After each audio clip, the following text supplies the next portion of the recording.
Afternoon.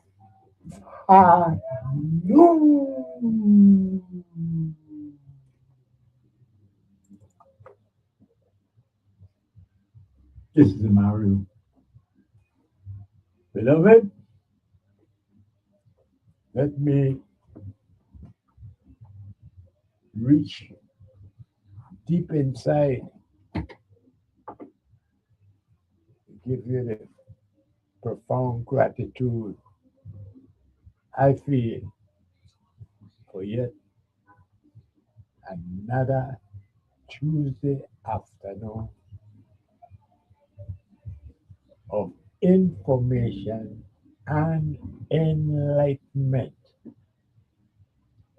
naturally and deliciously flavored by Armstrong ice cream. And with that, it reminds me 3:30. That's right. That is where I follow the instructions. The lady I call the general, that's beautiful Aisha, and she has directed me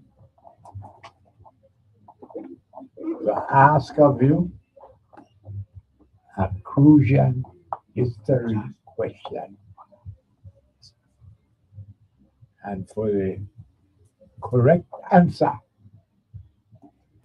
beautiful Aisha will compliment you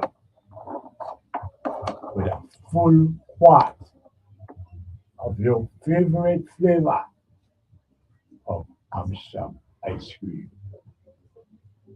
That I said you cannot beat, not even with a black wattle stick.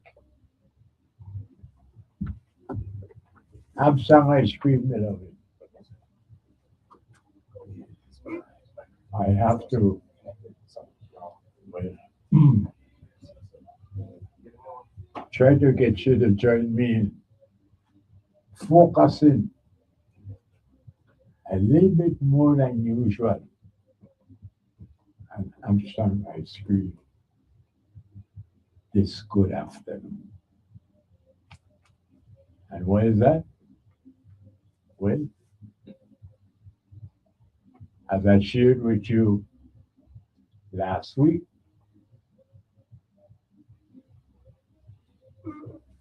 I learned that a resolution proposed by Senator Kenneth Gittins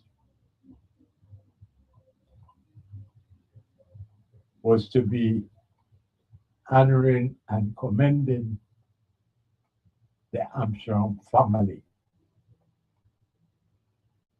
for the exceptional contributions to the economic growth, cultural heritage, and development of the Virgin Islands. Beloved, I have since spoken with Senator Gittins, and he gave me a copy of his resolution. So I can tell you that while he is the author proposing this resolution, he has sponsors in Franklin D. Johnson, Avery L. Lewis, Clifford A. Joseph, Angel L. Borges Jr., and Carla J. Joseph, along with Hubert L. Frederick. So it is fairly certain that this proposal will come to fruition. But if you recall,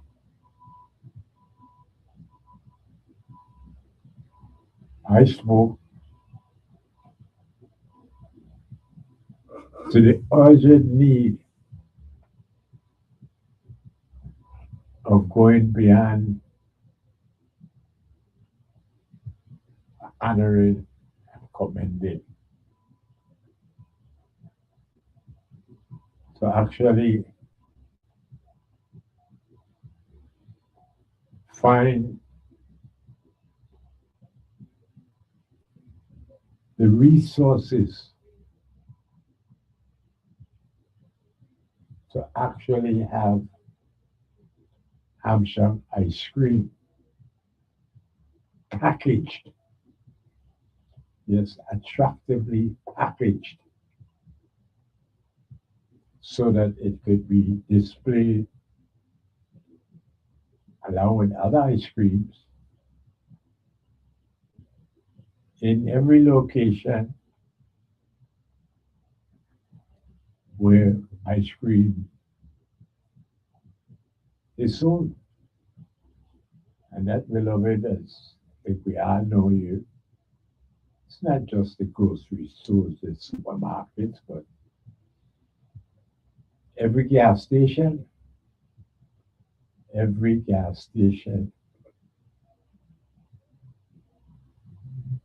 have a freezer that is stocked with ice cream.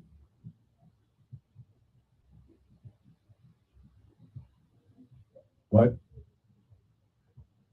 the favorite ice cream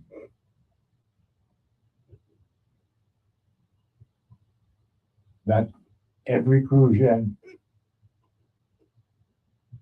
every resident will, will loudly and emphatically state that there's no question in their mind that if Amsterdam ice cream was available in all the places where you could find ice cream on this island, that there would be no question about it. Amsterdam ice cream is the favorite, number one choice. No question about that. And so we find ourselves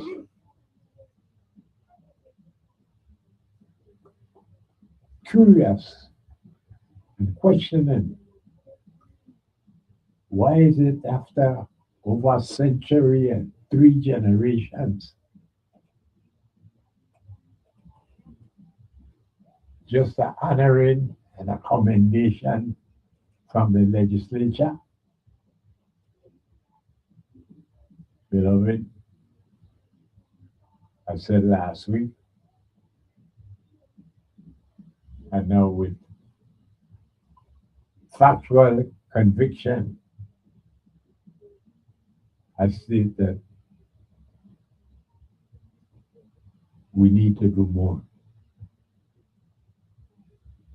And beloved, I am pleased to tell you that as I spoke with Senator Gittins, I was so pleased to fully grasp that Senator Gittins is at the same page with me. And yes,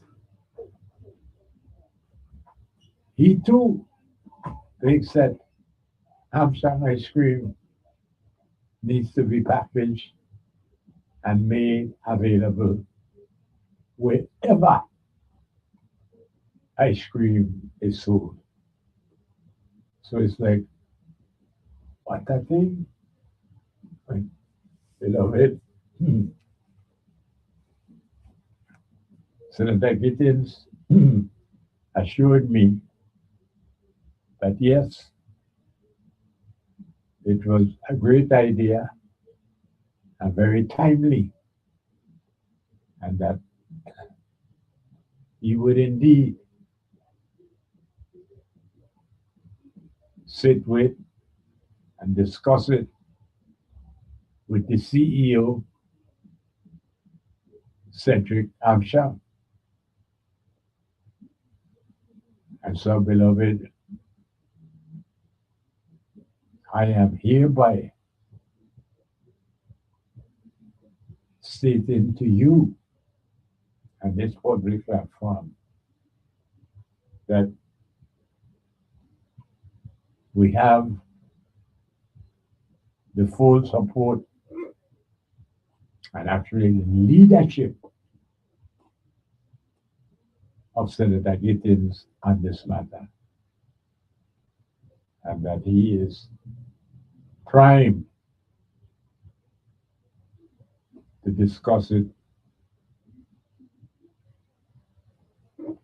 with Mr. Armstrong and see how this venture could be assured. Because, beloved, there is no question in my mind, and as I spoke with Senator Gittins, I could see that there's no question in his mind either that if we could have Armstrong ice cream packaged, we have an assured, yes, an assured, guaranteed foresight item, if you want to call it that, in our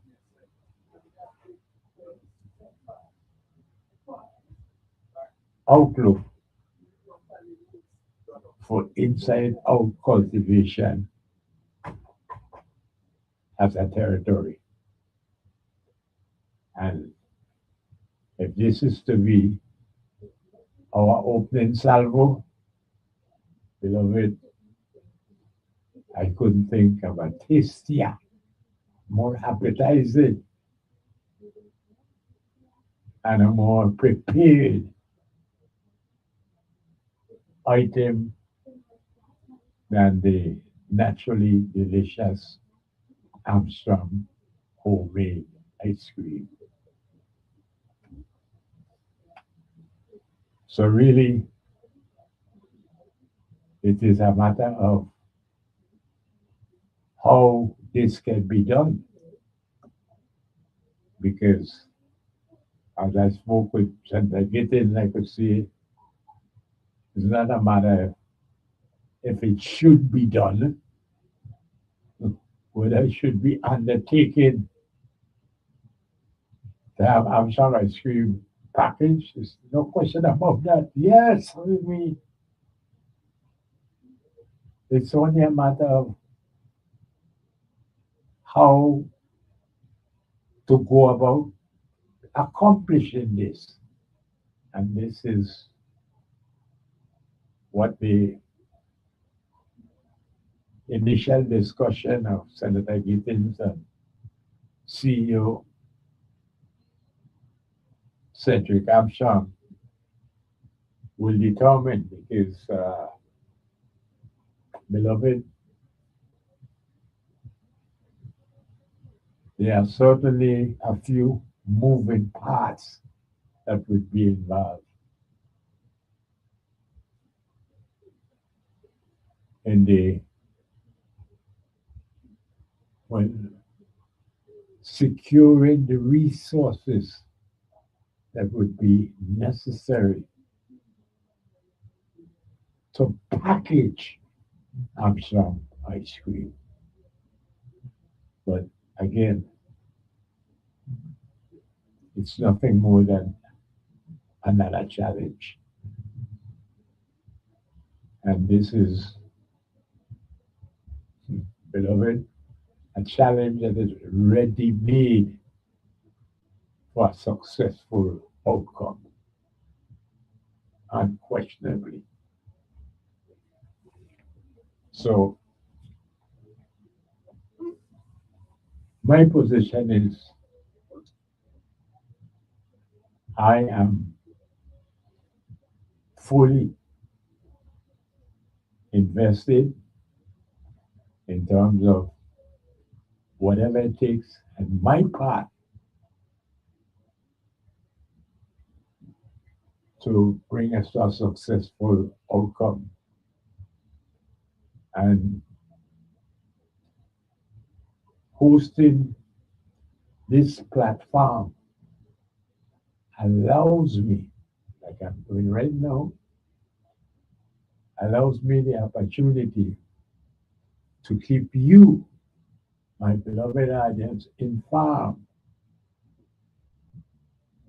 as to how we are progressing with this task of packaging Amsterdam ice cream. And I would say the first thing that I could think of, beloved, is to recruit you. Yes, to recruit you. We need your support. And in my mind, you are more than ready to support this venture. So let's take it one step at a time.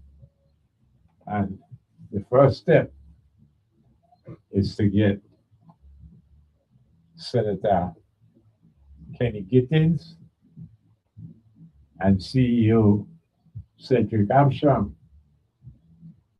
to sit down and establish the foundational resources that would be required to package up some ice cream.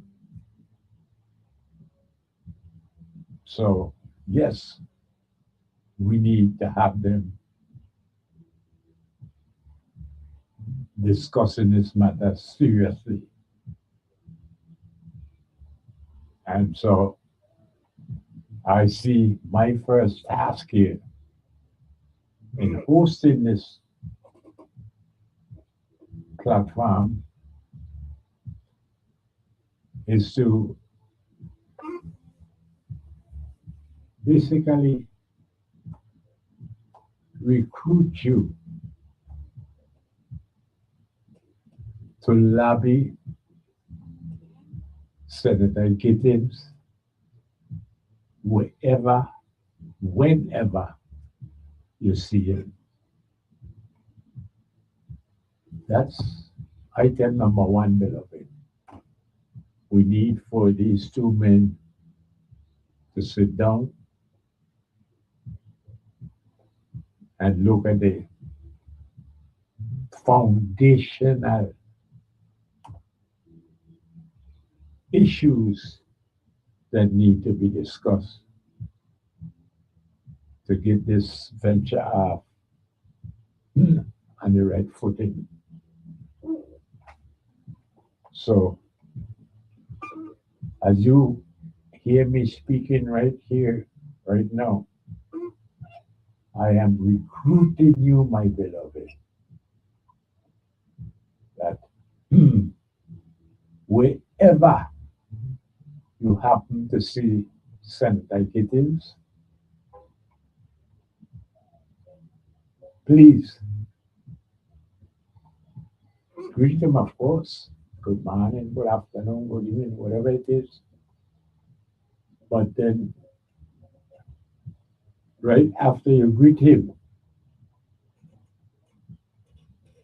I would implore and your goodness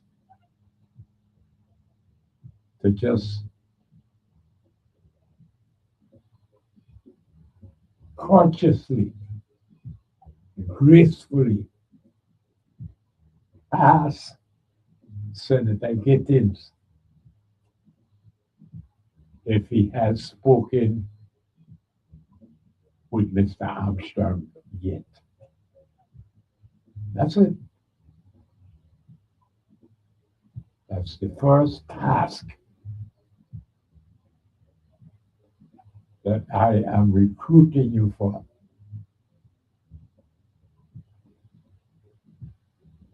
If you happen to be in any kind of association with Senator Gittins,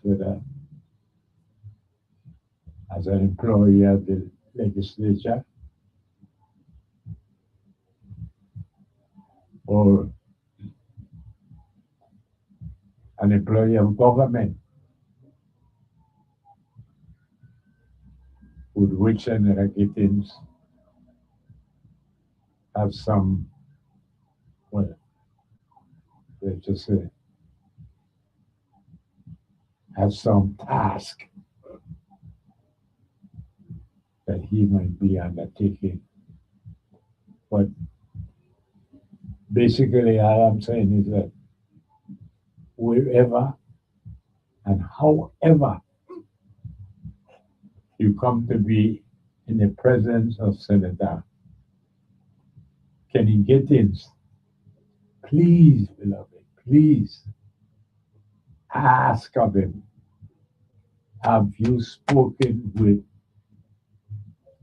Mr. Cedric Armstrong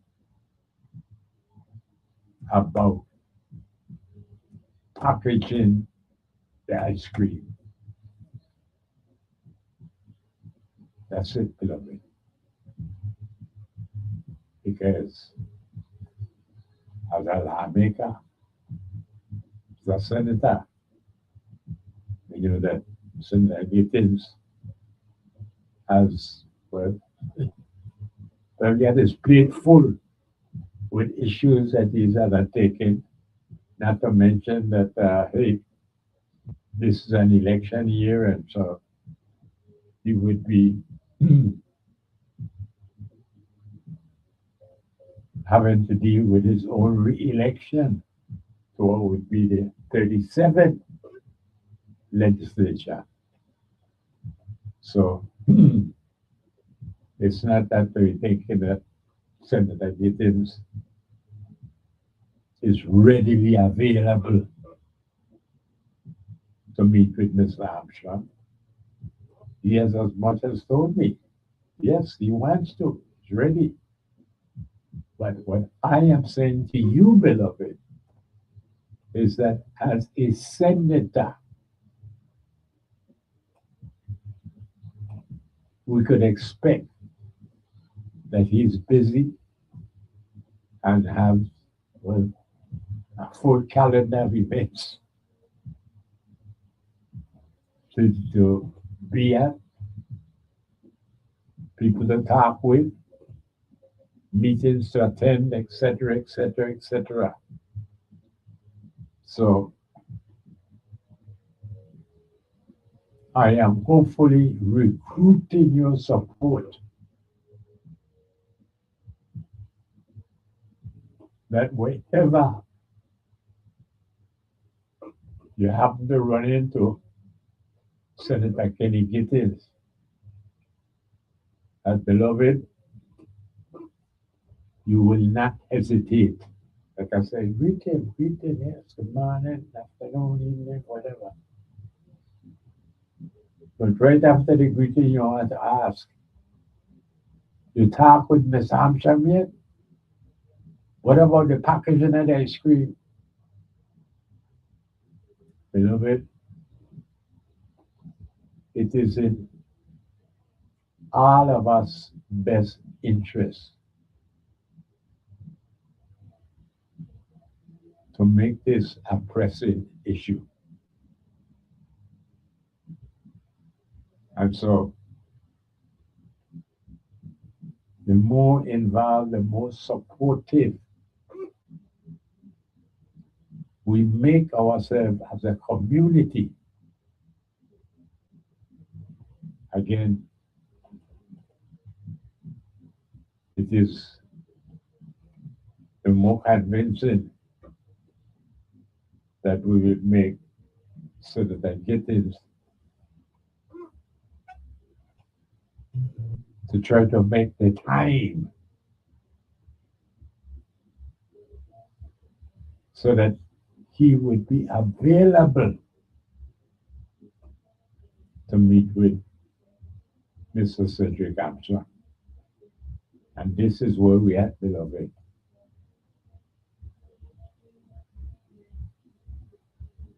Yes, indeed. The resolution is bill number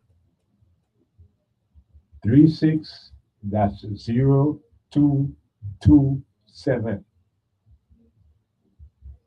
It's a resolution honoring and commending the Armstrong family.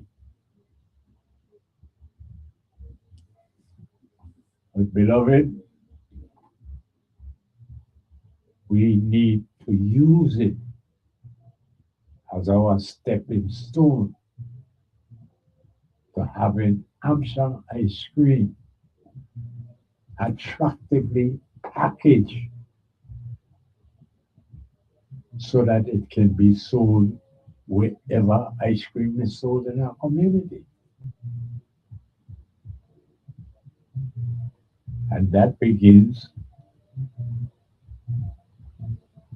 with Senator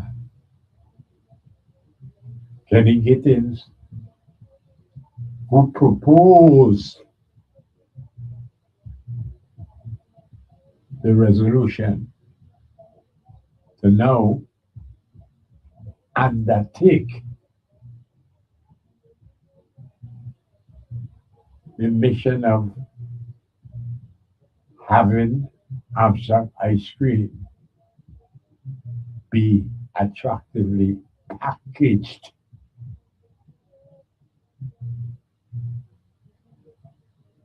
and sold wherever ice cream is sold on the island. And the fact that we are all convinced that Armstrong ice cream is a certified winner makes it, well, a little easier to undertake the challenge of getting Senator Gittins and CEO Armstrong together to start the process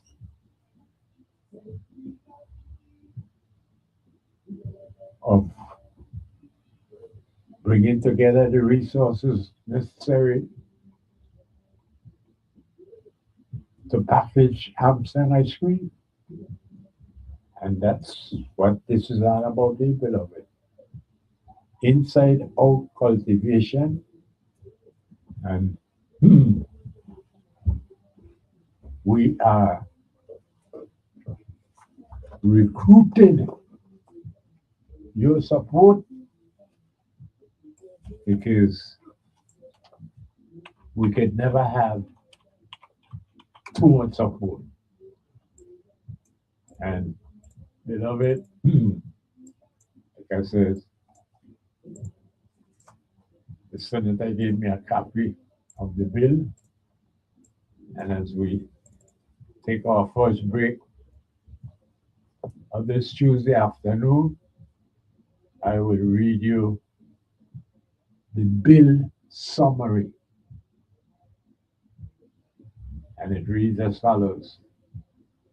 This bill honors and commends the Armstrong family for their outstanding service, entrepreneurial spirit, and exceptional contributions to the economic growth and development of the Virgin Islands through the continued operation of Armstrong Ice Cream.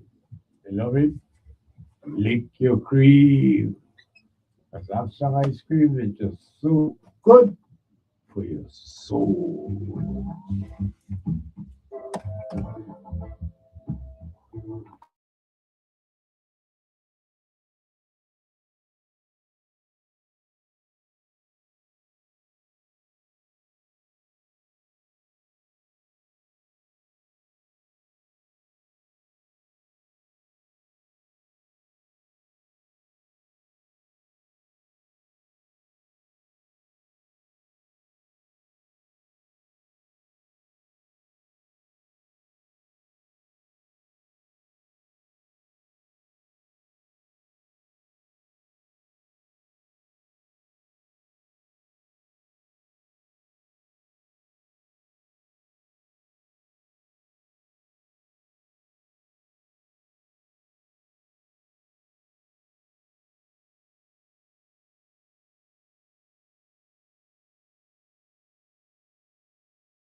With that,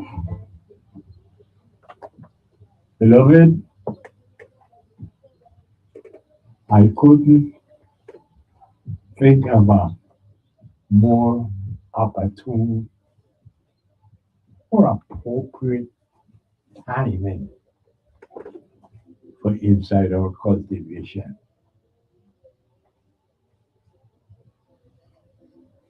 I don't know if you've been paying attention, but I'm sure you are much more aware than I am because well, you're just more connected to the media than I am. And as distant as I may be from the everyday, the current events at the time, I would dare to say that, beloved, this year of 2026 is definitely not a year that we would say would have a happy ending to it.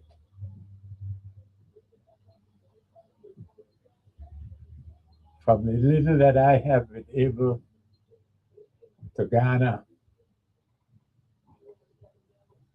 I would say that, beloved,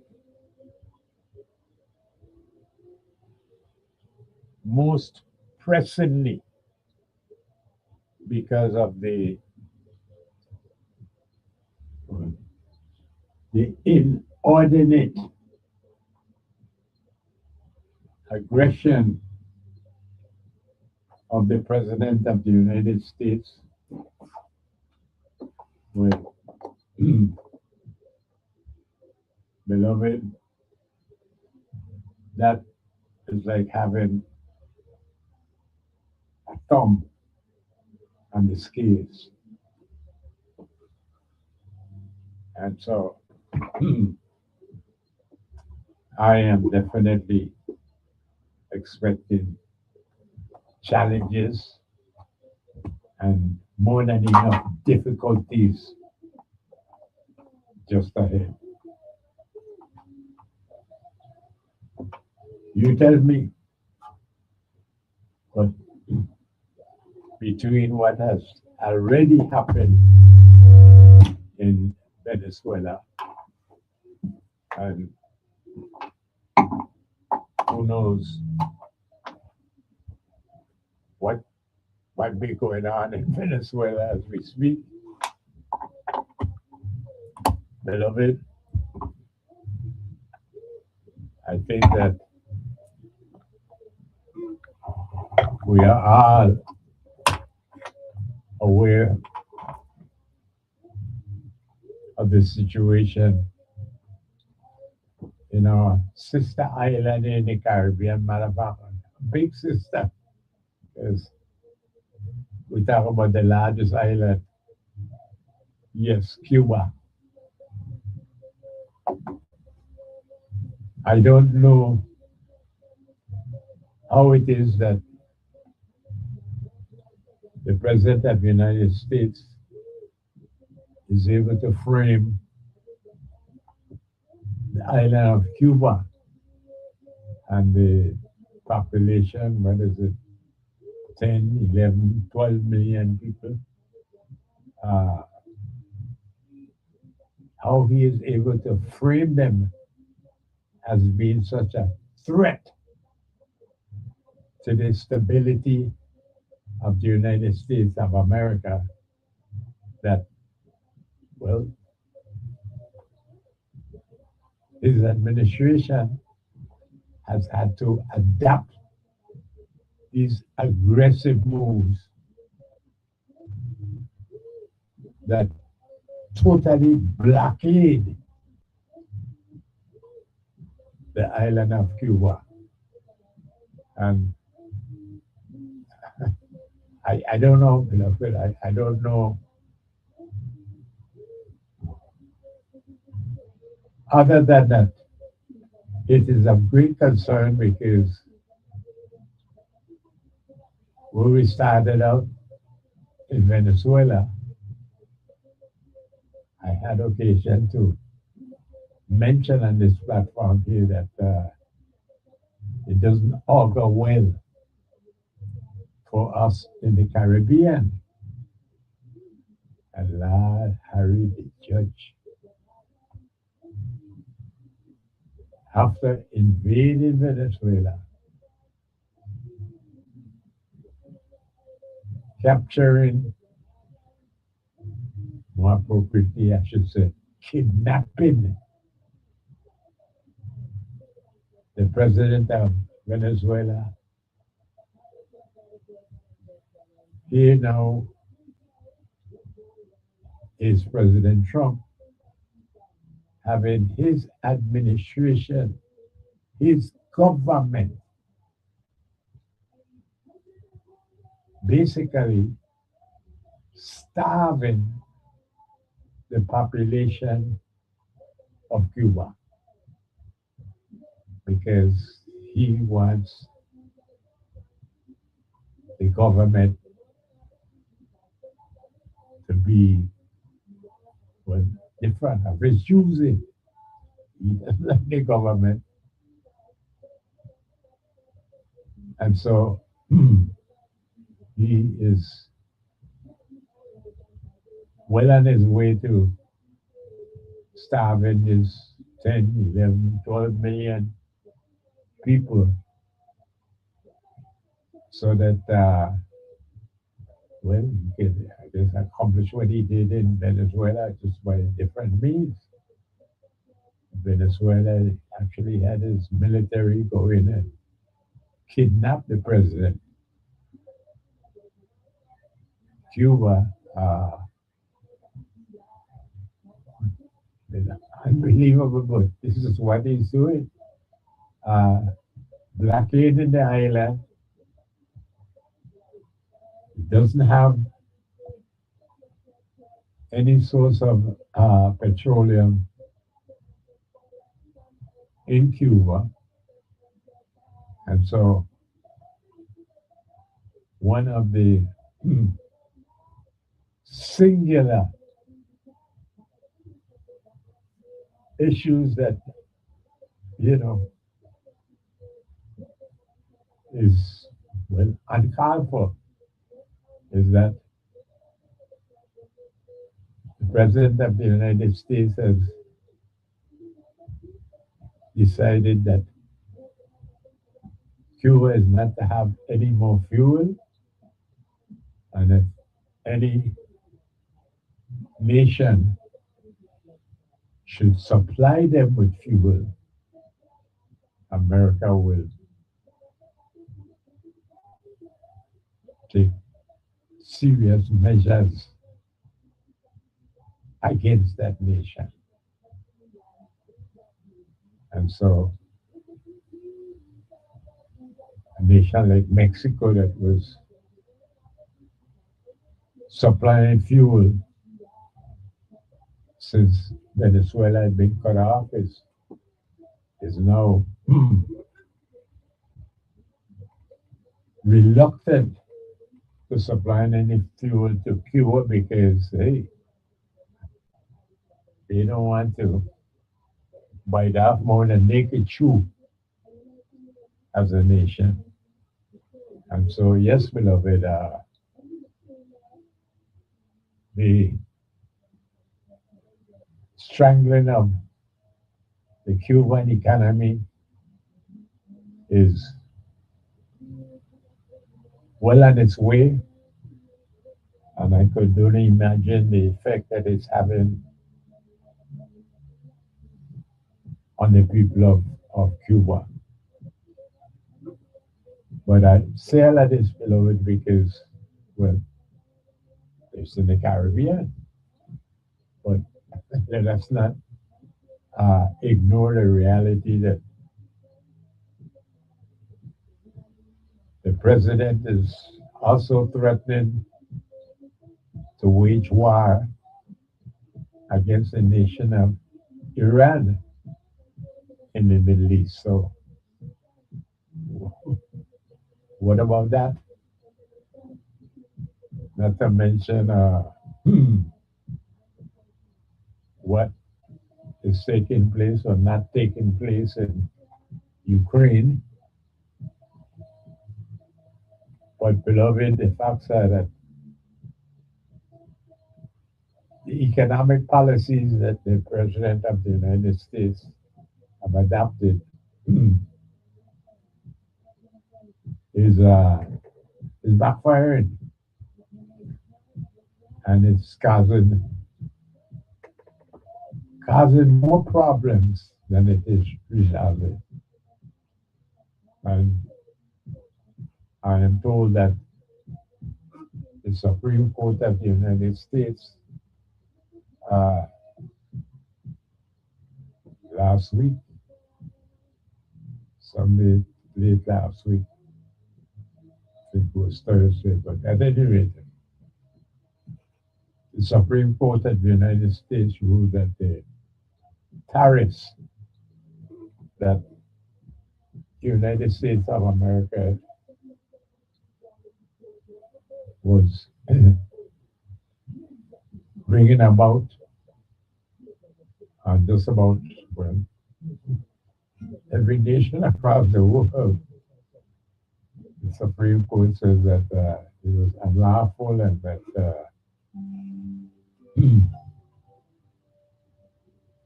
the president have to cease and desist with that, and you can't just, you know, tariff people like that. That is the job of the Congress of the United States, and it's not for the president singularly to decide who he wants to tariff, when, how, and how much, and all of these things. But, beloved, I am just giving you the broad overview of why I don't look to the year 2026 as a bright, prosperous horizon. I don't think things are going to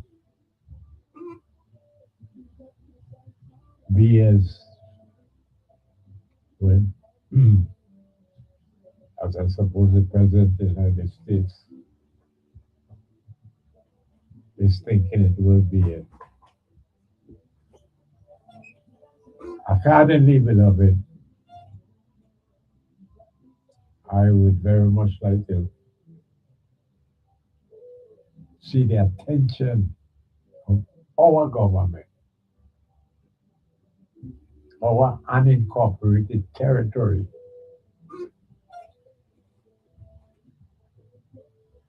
I would very much like to see us thinking in terms of our population, that a fickle industry like tourism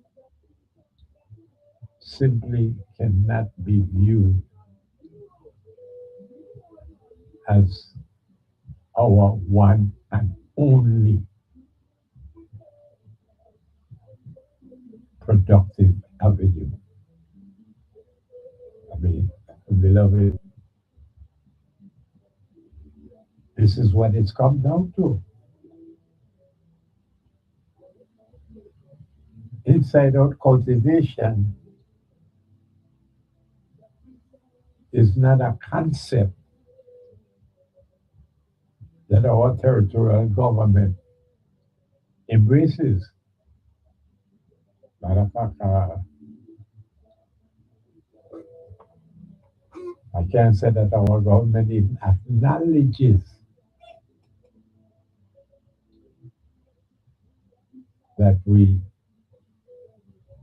have a desperate need for inside out cultivation. How much worse does our situation have to get before we as a people, admit that tourism simply cannot be the answer. Yes, tourism can and should be a source of income, but Lord Harry the Judge, our only source,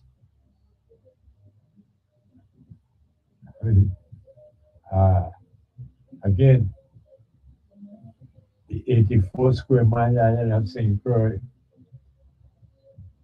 is, well, a microscopic picture of our situation. In that, beloved, there is so much potential that stands in front of us here on this 84 square mile island, but somehow we are unable to produce the leadership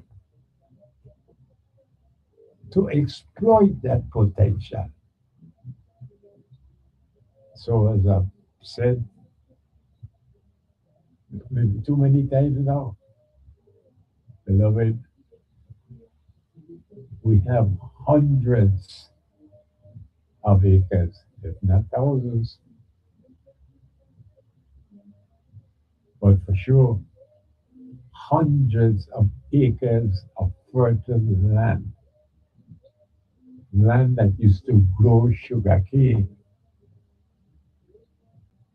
that is now, beloved, just being unproductive. It doesn't even pay land tax.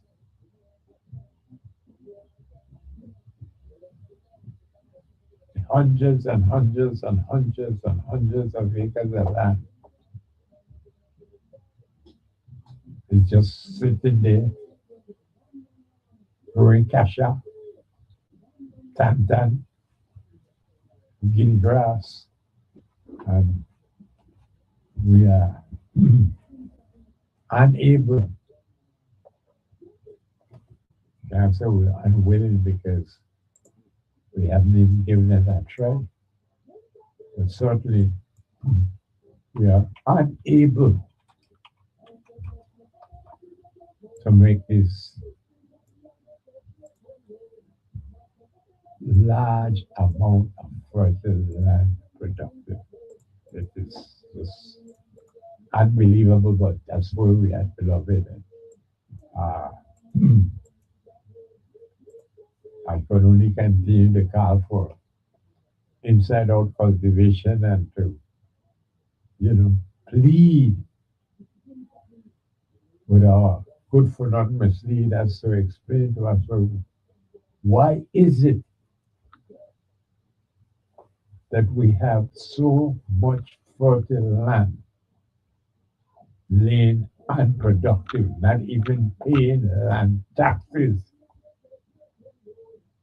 and we are unable to come up with any kind of plan to make this land productive after our beloved. The violence, according to the United Nations, has us per capita as the leading murder, homicide, violence in the Caribbean. And it doesn't trouble us because we have been careful not to unsmile to our tourism. So our tourism product is completely free of any violence, and That's what we said. I'm sorry, like I said right now, beloved, is lick your cream. Because I'm sure ice cream is just so good for your soul.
We're back, beloved.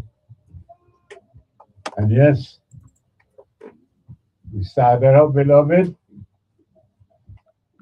recruiting you to help us to remind Senator Kenny Gittins that yes, we need for him to sit down with the CEO of Armstrong Ice Cream, Mr. Cedric Armstrong.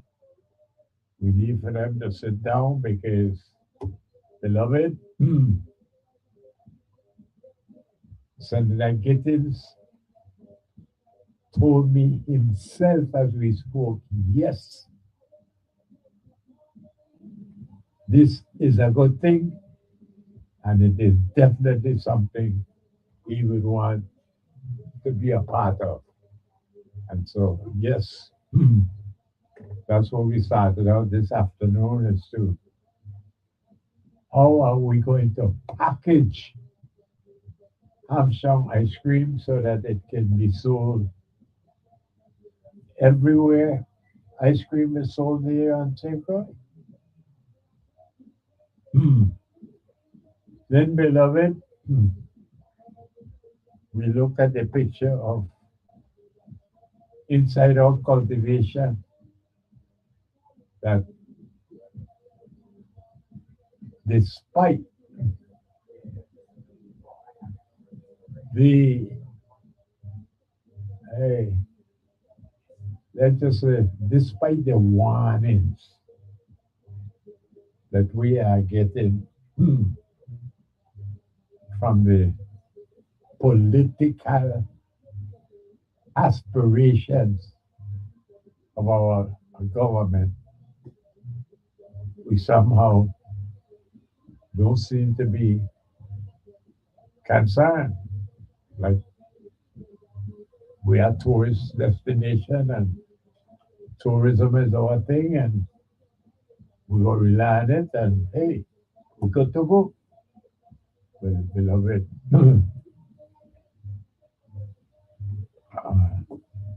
we say that's not good enough. We need to see about this unincorporated territory here because things are not looking good at all. Good afternoon. Hey, good afternoon, Baba. How you doing? I try my best to do. Thank you so much for your call and welcome to you.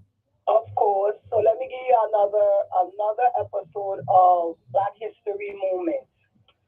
So I'm gonna start it off and tell you it was this young man, 24 years old, security guard named Frank Willis. So at midnight, he noticed a strip of tape by dawn. History had shifted. On June 17, 1972, a 24-year-old security guard named Frank Willis was working the graveyard shift at the Watergate complex in Washington, D.C. It was quiet work, unpaid work, the kind of work job people barely register unless something goes wrong. Around midnight, during a routine check, Frank noticed a small piece of tape placed over a basement door latch. It was positioned so the door would not lock when closed. He removed it. Probably nothing, he thought. A prank, a mistake. 2 hours later, on his next round, he saw it again. The tape was back. Someone had deliberately replaced it. Someone was still inside. Frank Wills was not a senator, not a journalist, not a man protected by wealth or influence. He was a young black man earning about $80 a week, doing invisible work in a city ruled by power. He could have ignored it. He could have decided it was not worth the trouble, not worth the risk, not worth possibly angering someone more powerful than he was. Instead, he picked up the phone and called the police. Officers arrived and discovered 5 men inside the Democratic National Committee headquarters. They were wearing suits and gloves, carrying cameras, bugging devices, and sequentially numbered cash. Those arrests cracked open what would become the Watergate scandal. Investigations followed. Journalists like Bob Woodward and Carl Bernstein dug deeper. Prosecutors uncovered connections to President Richard Nixon as his re-election committee. Evidence of obstruction and cover-up climbed steadily toward the Oval Office. On August 9, 1974, Nixon resigned, the first and only U.S. president to do so.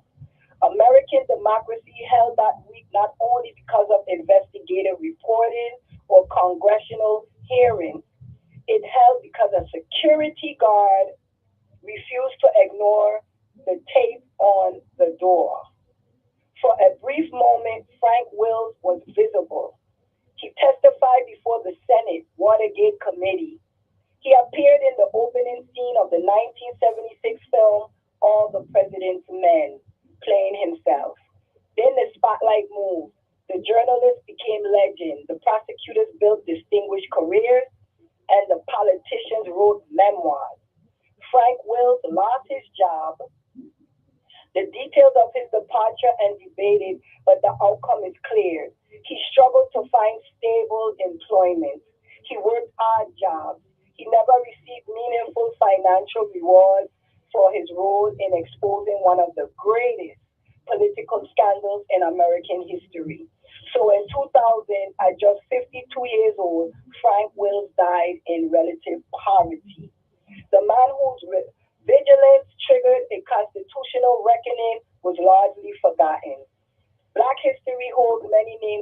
is ordinary people who integrity shapes extraordinary outcomes.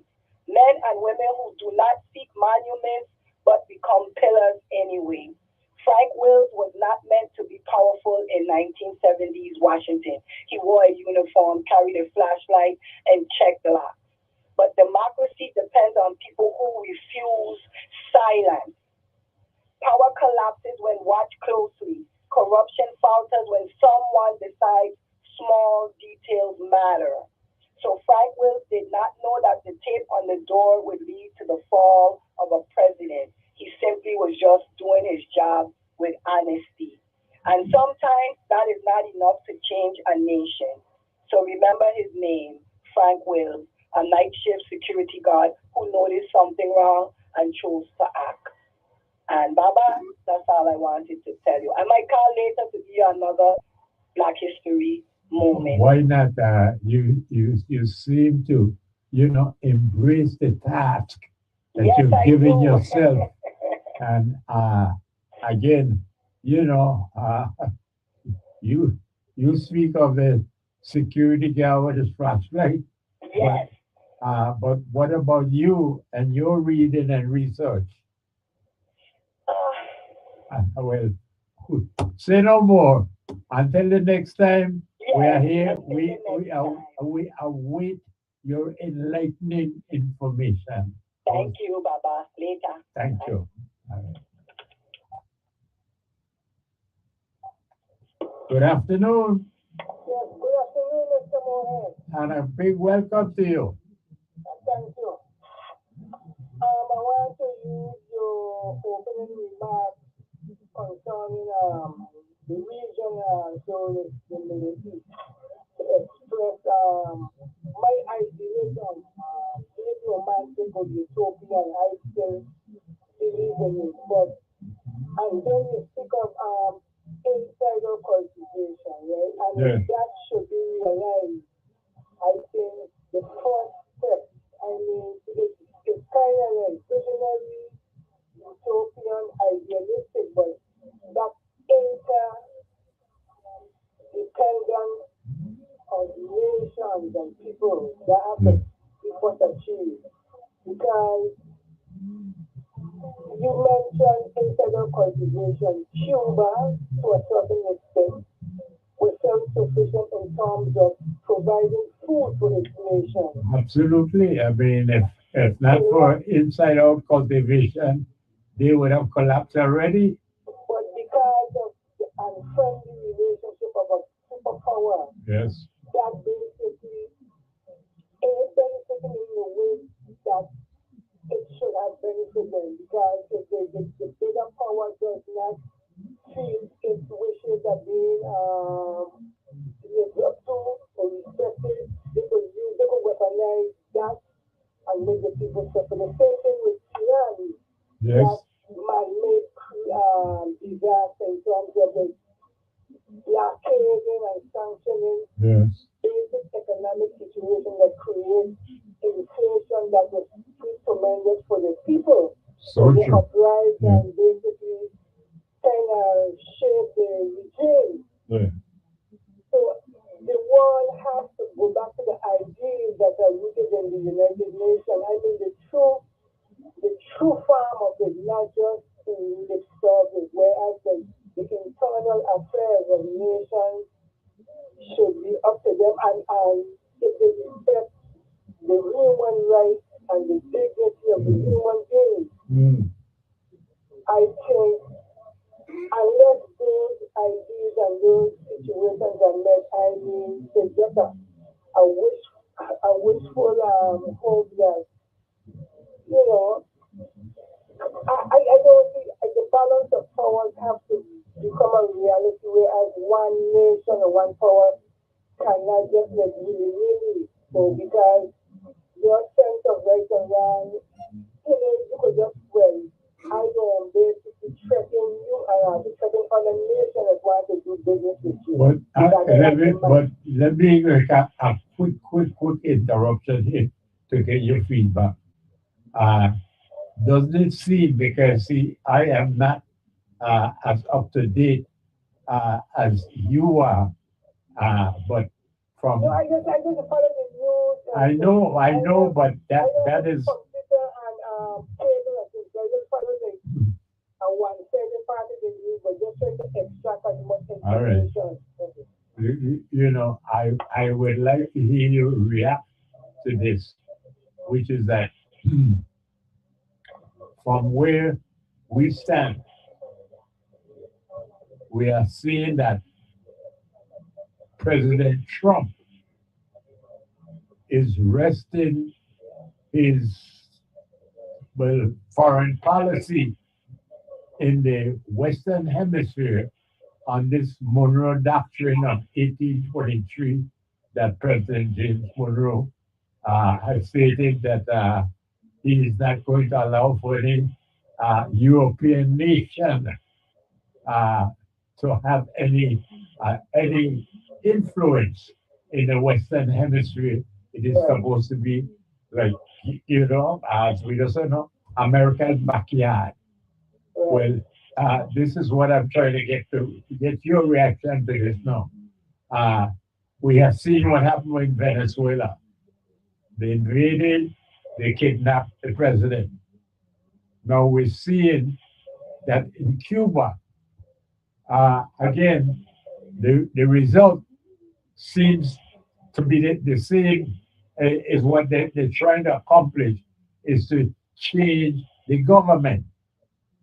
Now, instead of an invasion, what they're doing here is by way of blockade. It Right. seems to me like they want to get the people so uh,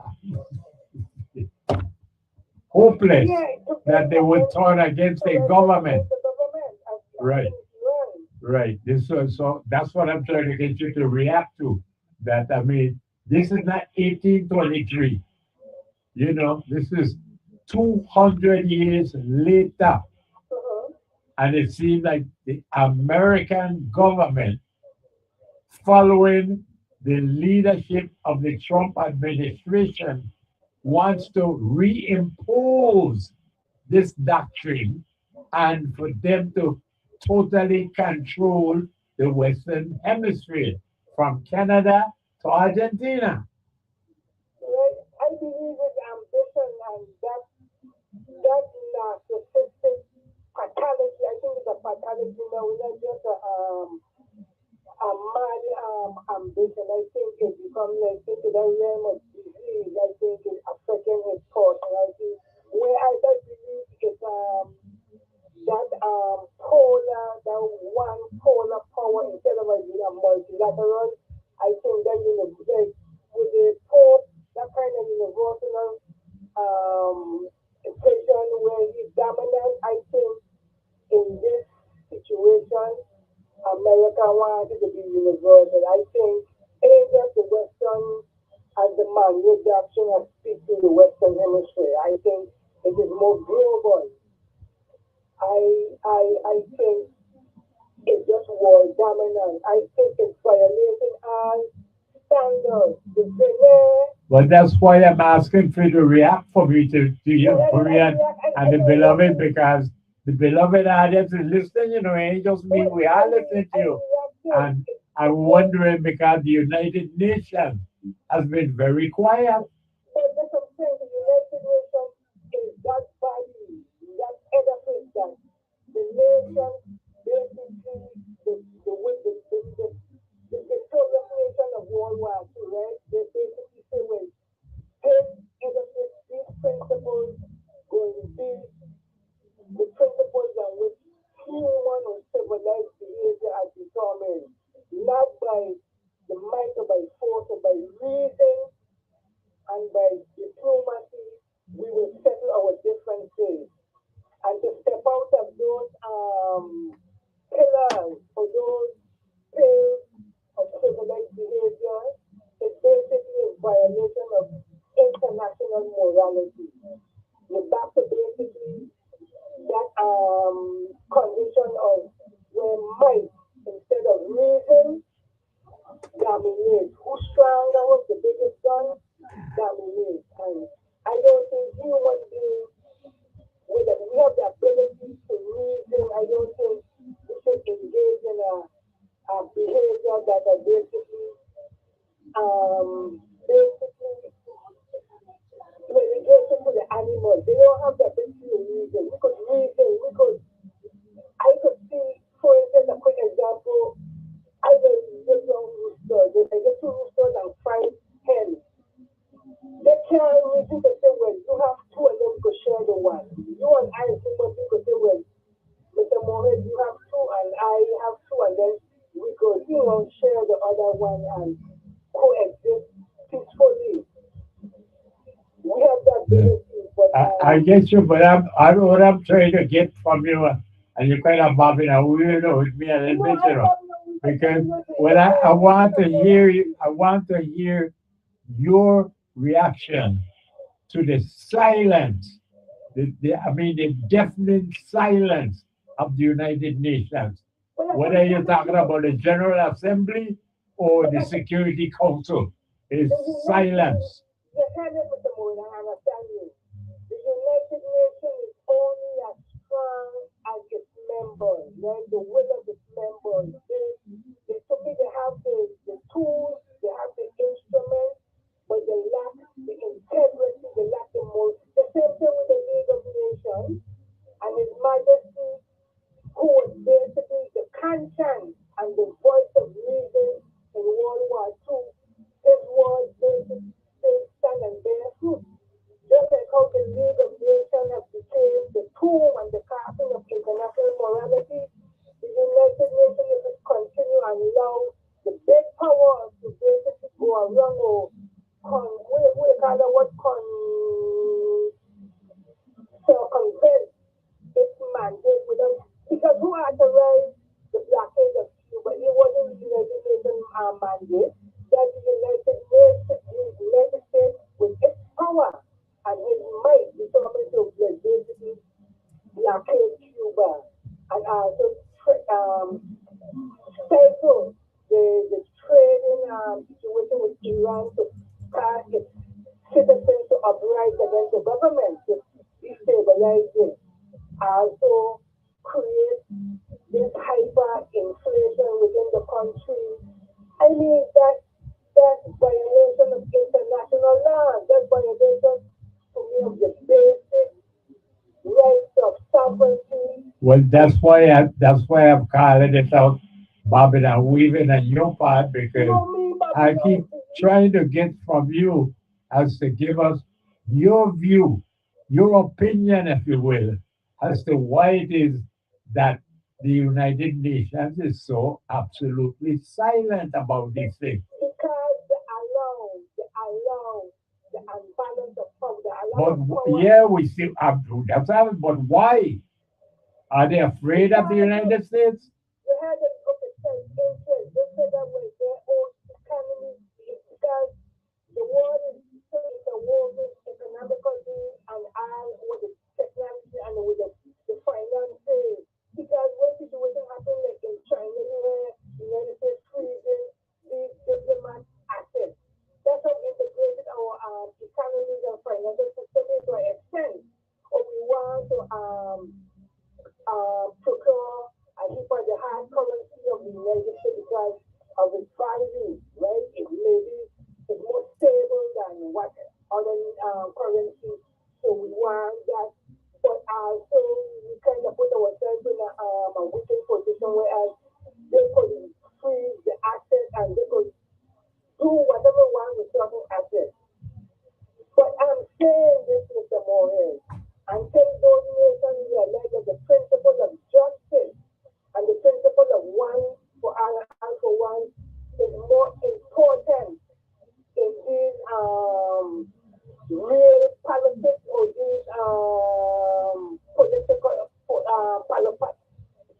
politics situation or geopolitical situation that we are now having ourselves.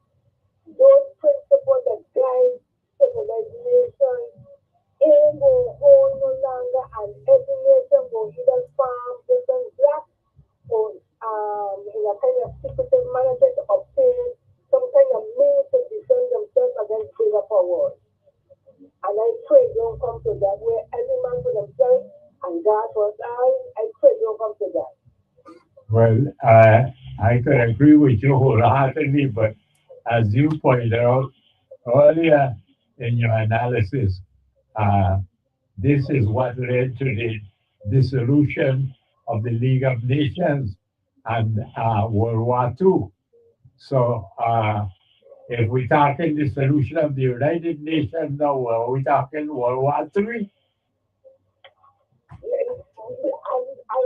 I read a thing about these books, but to live them and see them live, I, I, I, to me, it's like, it's a kind of surreal condition. I don't expect with all our own technology, we send our human technology the far reaches of space. No other nations do that. We could transmit everyone's image across the world. Man, we've taken care of value from our science and our technologies and innovation, but our behavior are basic, still primitive when Mr. Mohammed, and as American, I see myself as American, I tell you already, there are certain things that are strong and I cherish, but there are certain things that basically go against human dignity and morality, and I don't go along with that. But I could take the freedom to come to criticize and to speak against that. I still cherish that. I think that's noble. But the practice of this presidency, no, I think no, that's beyond the pale. I think. Well, I mean, you and most people, uh, who call themselves loyal, patriotic, they fully embrace the Bill of Rights. But this is particularly what President Trump is aiming at. He is trying to rewrite the Bill of Rights. I think I have local people talking about how like with the situation when you want to when the Danish other territory, what was the name? Between the place up in the north man, what he wants to possess by any means necessary. Greenland. Greenland. People are trying to tie in that to our situation, but I see Trump as the expansionist. He is giving up no real estate. He's adding to that. And he will have to prove me wrong, but I'm looking from and judging from his actions, no, he's imperialist, expansionist too. But Okay. he's greedy. Well, he basically gives them no real estate, but he acquiring. All right. But anyway, Mr. Moore, I don't get that. And I thank you. I thank you. I had to press you a little bit, but I no, but I just want to show you our respect and appreciate, you sharing with us because after all, that's what the program is about: information and enlightenment. Well, we thank you for that. Thank you so much. All right. Lick your cream, beloved, because I'm sure ice cream is just so good for your soul.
With that, we love it. And we got a caller holding, so let's reward their patience. Good afternoon to you. Good afternoon. Thank you for your call and your patience with us. Welcome. Yeah. So I think I have an answer to your question about the UN. Please, please. I think they are stuck in a situation, a case that if the devil and Hitler were battling, what do you think? I have hit chuckling because I said it is so like you know, but I mean, but this why I says, hey, I would trade you for anyone. You are my trenchant collar that I could always depend on. Yes. You, you, I you find would have myself the in the wit. same situation. What Trump is doing is wrong, but he's doing it to Maduro, who has done a lot of wrong. Yeah. So in October of 2024, the UN came out against Maduro after what he did during the elections. Yeah. They killed a whole bunch of people, including two or three minors. And they were saying a lot of them were not people involved in politics. It was just, and a lot of them were young people, that they just seemed to be killing young people somewhat at random to create fear in the communities. They kidnapped 158 young people and wanted their parents basically not to say anything or do anything, trying to, I guess, keep them from participating in the elections or any of the rallies or any of those kind of things. And they one team, they broke his teeth and arm. Another two girls, 16 and 17, they had them stripped naked and were groped and whatnot.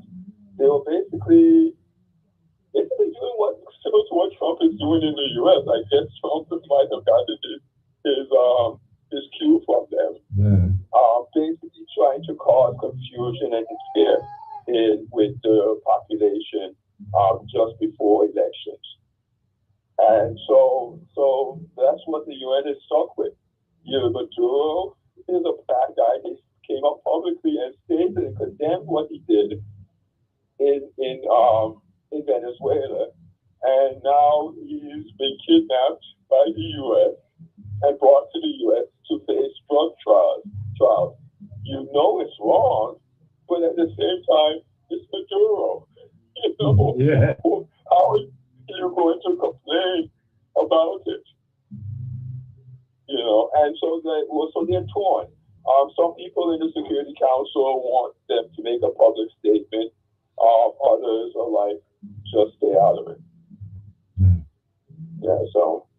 Yeah. I understand what you're saying, and but I see it, opening the door to some, dangerous, aggressive actions by other entities, because that's just it.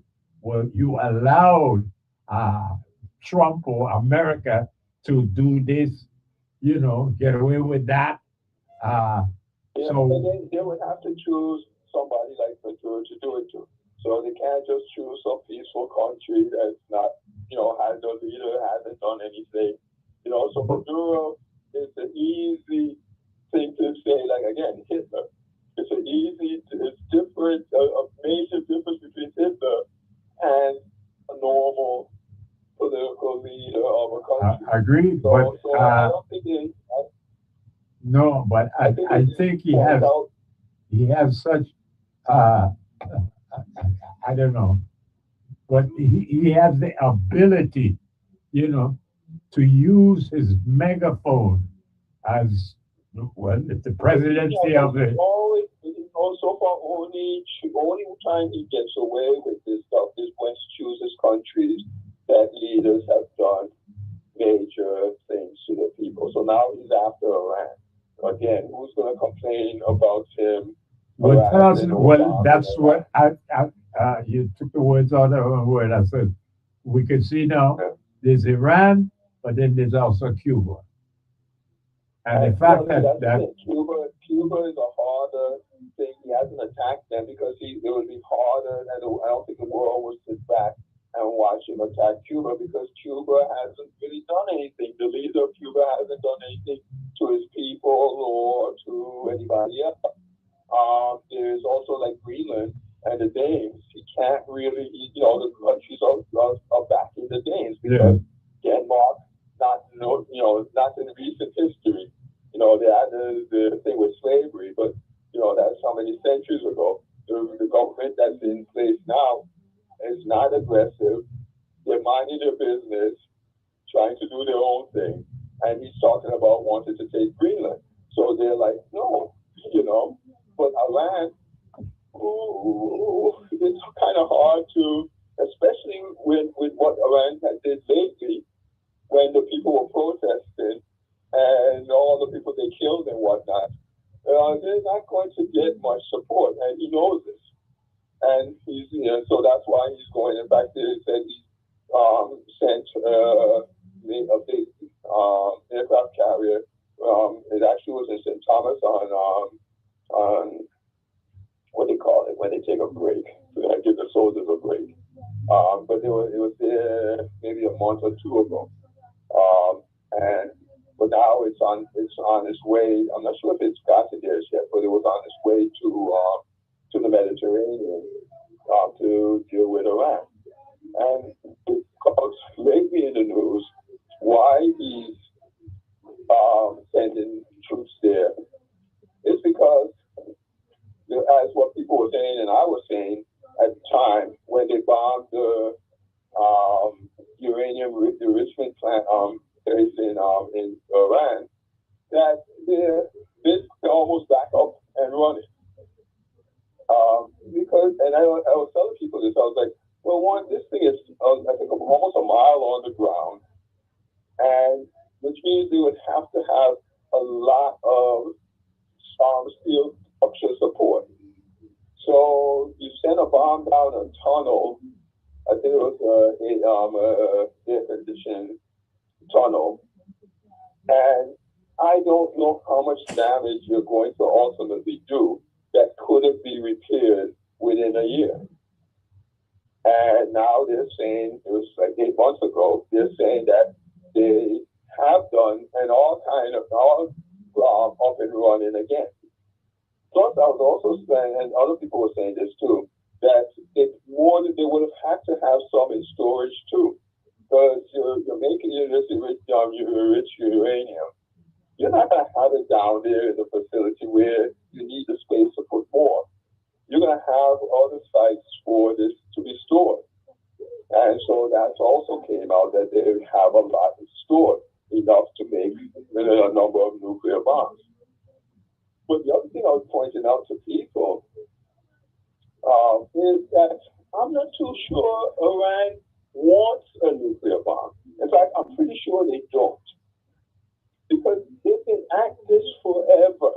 I think since maybe the late 70s is when they started. And I'm like, it doesn't take any country that long to make a nuclear bomb. Look at North Korea, Israel. There was some other country of late that started way after them. And they have a bomb. So it points to the fact that Iran wasn't really trying, and I don't think they are trying. And I just saw something lately, a montage of the Israeli Prime Minister since 1995, saying that Iran is days away from getting a nuclear bomb. It's like, year after year he says this. Yeah. So if Iran is that close, how in the world they don't have one at this point?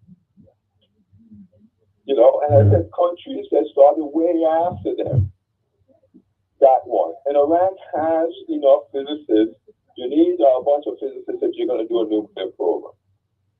And Iran has enough. I've run into many physicists and people in grad school.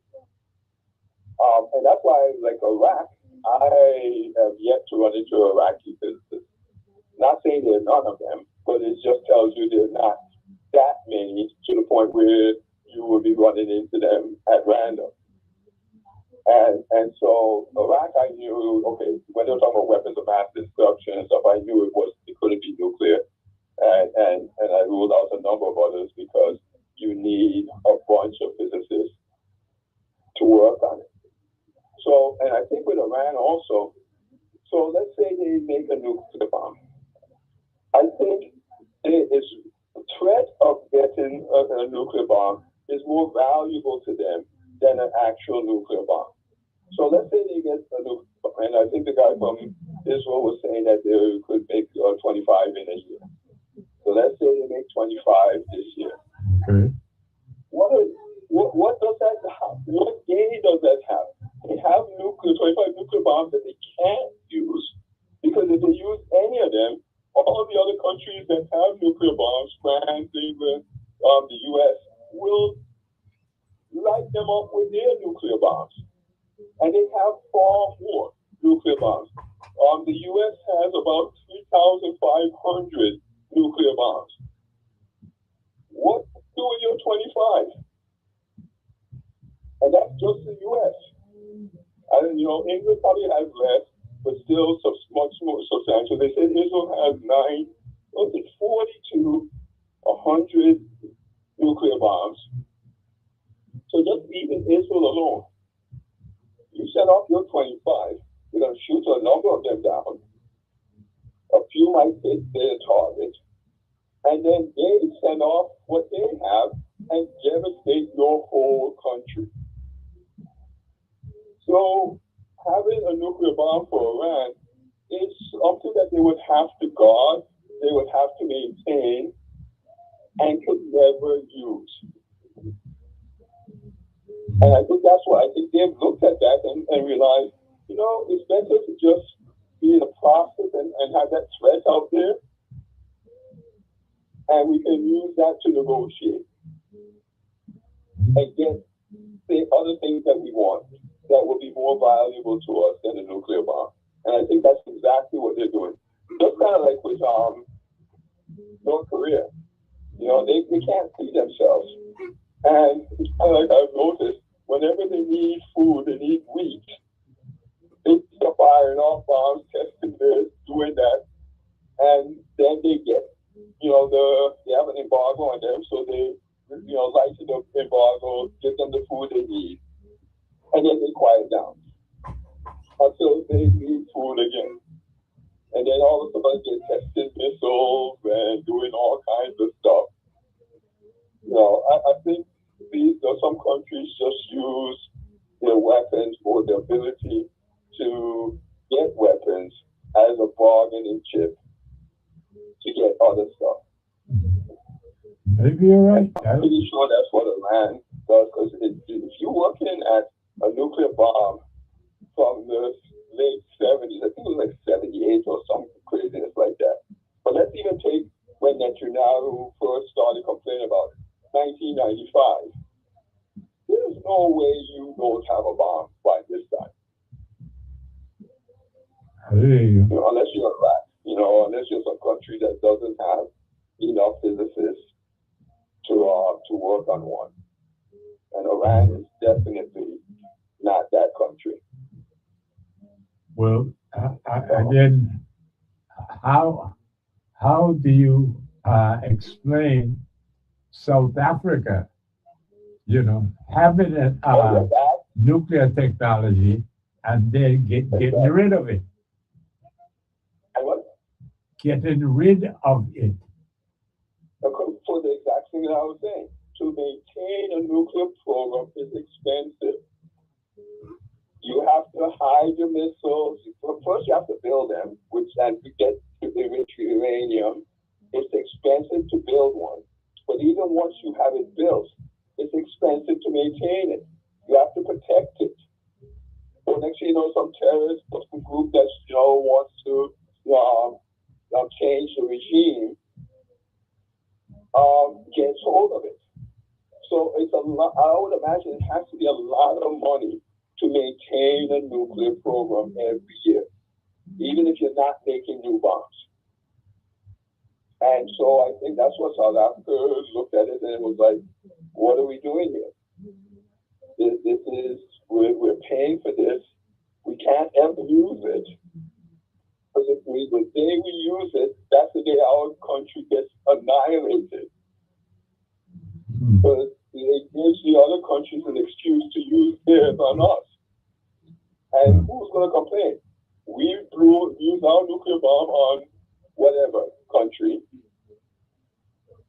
These other countries say, well, now they're concerned and need to retaliate. And so that gives them an excuse to use their nuclear bombs. And they got far more than we have. They have enough to wipe our country off the face of the earth. Oh.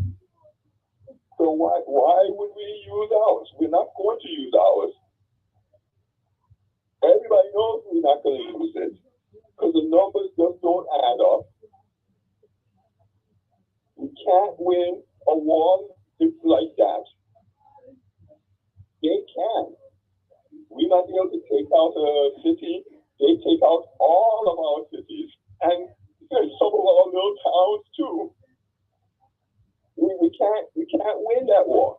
So why sit there putting money into a nuclear program that is giving us nothing? You know, it's not like Russia or something where they could have, about the same amount of nuclear bombs as the U.S. does. And that then creates a stalemate. Our low number of nuclear bombs is nothing to to the big country. I got to look and see how much England and France have. But I think either England or France by themselves could wipe South Africa off the map, getting very little attacks to. To send a nuclear bomb from South Africa to England, it is going to take some time for it to reach. They can set up jets and with a missile and knock it out of the sky before it reaches. It would be shocking if South Africa could land a nuclear bomb in England or France. But the reverse is nothing. England and South Africa could set up jets, but then England and France could set up jets too, take those jets out, and let their nuclear bombs hit the target that they're thing. So, military-wise, it makes no sense. It's not an asset. Unless you're going to send it off and bomb a country that doesn't have much of a military. And again, if you do that, you leave yourself open. They now have justification saying, this country is willing to use their nuclear bombs on countries that are defenseless. Who's going to complain if you set off your nuclear bombs on them? Nobody. Maybe a handful of people in the UN, but the most Republic again is going to be, they got what he deserves. Well, let me drop this on you because, you caused the recollection to be refreshed. This is about a week, sometime last week, I read this. But there's a thing called NORAD, Right. And when you were just now speaking in terms of ignoring this nation or that because they don't have this or they don't have enough of this, the other, the point was that Trump doesn't seem to realize how critical Canada is in terms of the intelligence that they rely on to cover what is the longest undefended border in the history of the world. But again, because NORAD is located in northern Canada, that America is, well, just harming itself by provoking Canada because they depend on Canada for the, well, I guess the northern umbrella over North America. Well, one thing is, I think that probably a lot of those posts are actually banned by Americans, I'm sure. That they wouldn't just have Canadians alone there. So I'm sure that the posts are banned by Americans too, largely. Two, also, Canada knows that, that they also depend on the U.S. for protection. So Canada, even though they don't like Trump, they're against a lot of stuff he's doing, they are not going to go and side with Hitler. They're not going to go side with Putin. They're going to complain. They're going to do a little bit of this, a little bit of that to push back against Trump. But at the same time, they know that the best place is ties and allies with the U.S. And Trump also is only going to be here for a time. He's going to be out in about 2 years. So they're just, waiting and biding the time. But at the same time, pushing back, to make sure that it's public that they don't agree with many of the things that he's doing. And so they're so that they'll do that, but they're not going to go against America. They're not going to side with Russia, at least no time soon. A whole lot more would have to happen. Well, I should mention the fact that yes, that they have Canada have actually completed agreements with China, North Korea, and Japan. Right. And that's because none of those countries are acting aggressively, military-wise, to the U.S. or anybody else. The best you could get is China is saying Hong Kong is part of this, and that they will protect it, and they will protect it, that is the truth. Hong Kong was just on lease to the British for 99 years, but they never gave up claim over Hong Kong. So that would be like if, some country wants to allow Hawaii to become independent. The U.S. will be like, whoa, what are you doing? That's part of the U.S. It's undisputed. So Hong Kong is, as I said, was leased to the British, but it was never British territory. They were never independent. They were always a part of China. So China has not acted aggressively. Taiwan is also a similar thing. Taiwan was part of China. Taiwan broke away from them, but China is saying this isn't over. They've never acquiesced to it. They've always said that was part of China. So China,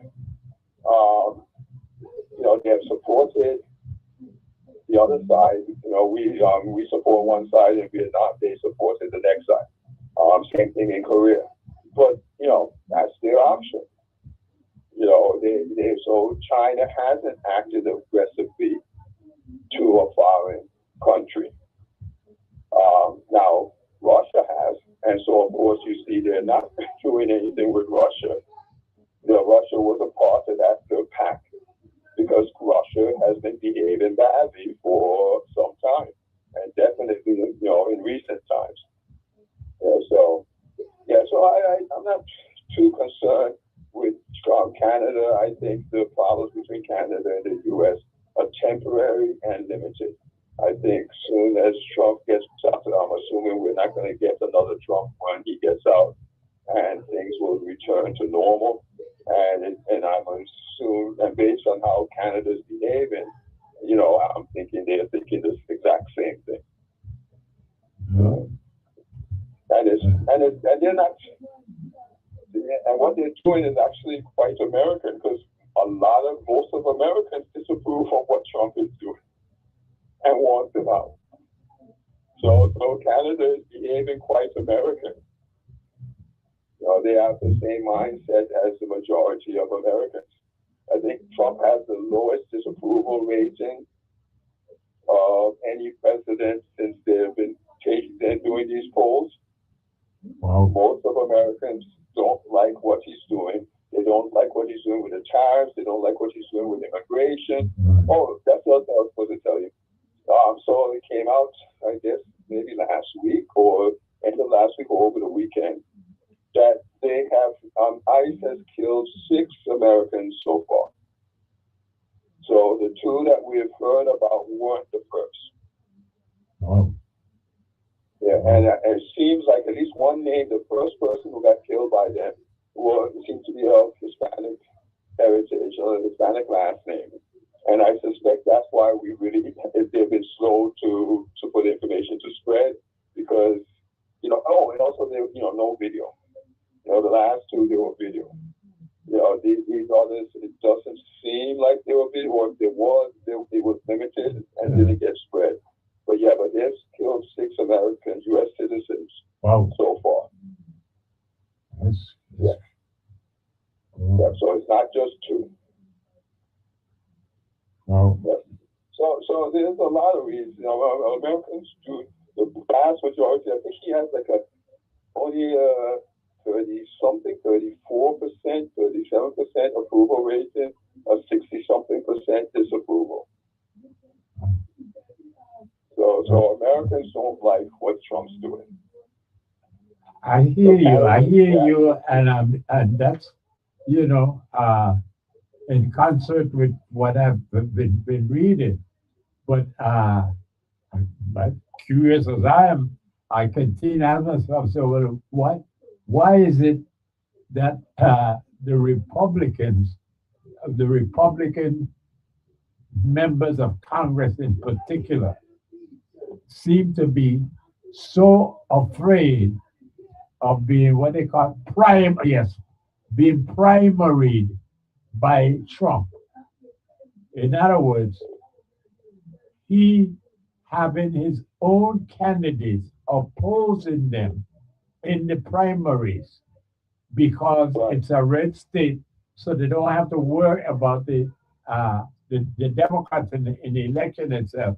It's a matter of who is the Republican candidate going to be, and they are afraid that they would be primaried by a candidate that Trump would bring about. And I'm like, well, wait a minute.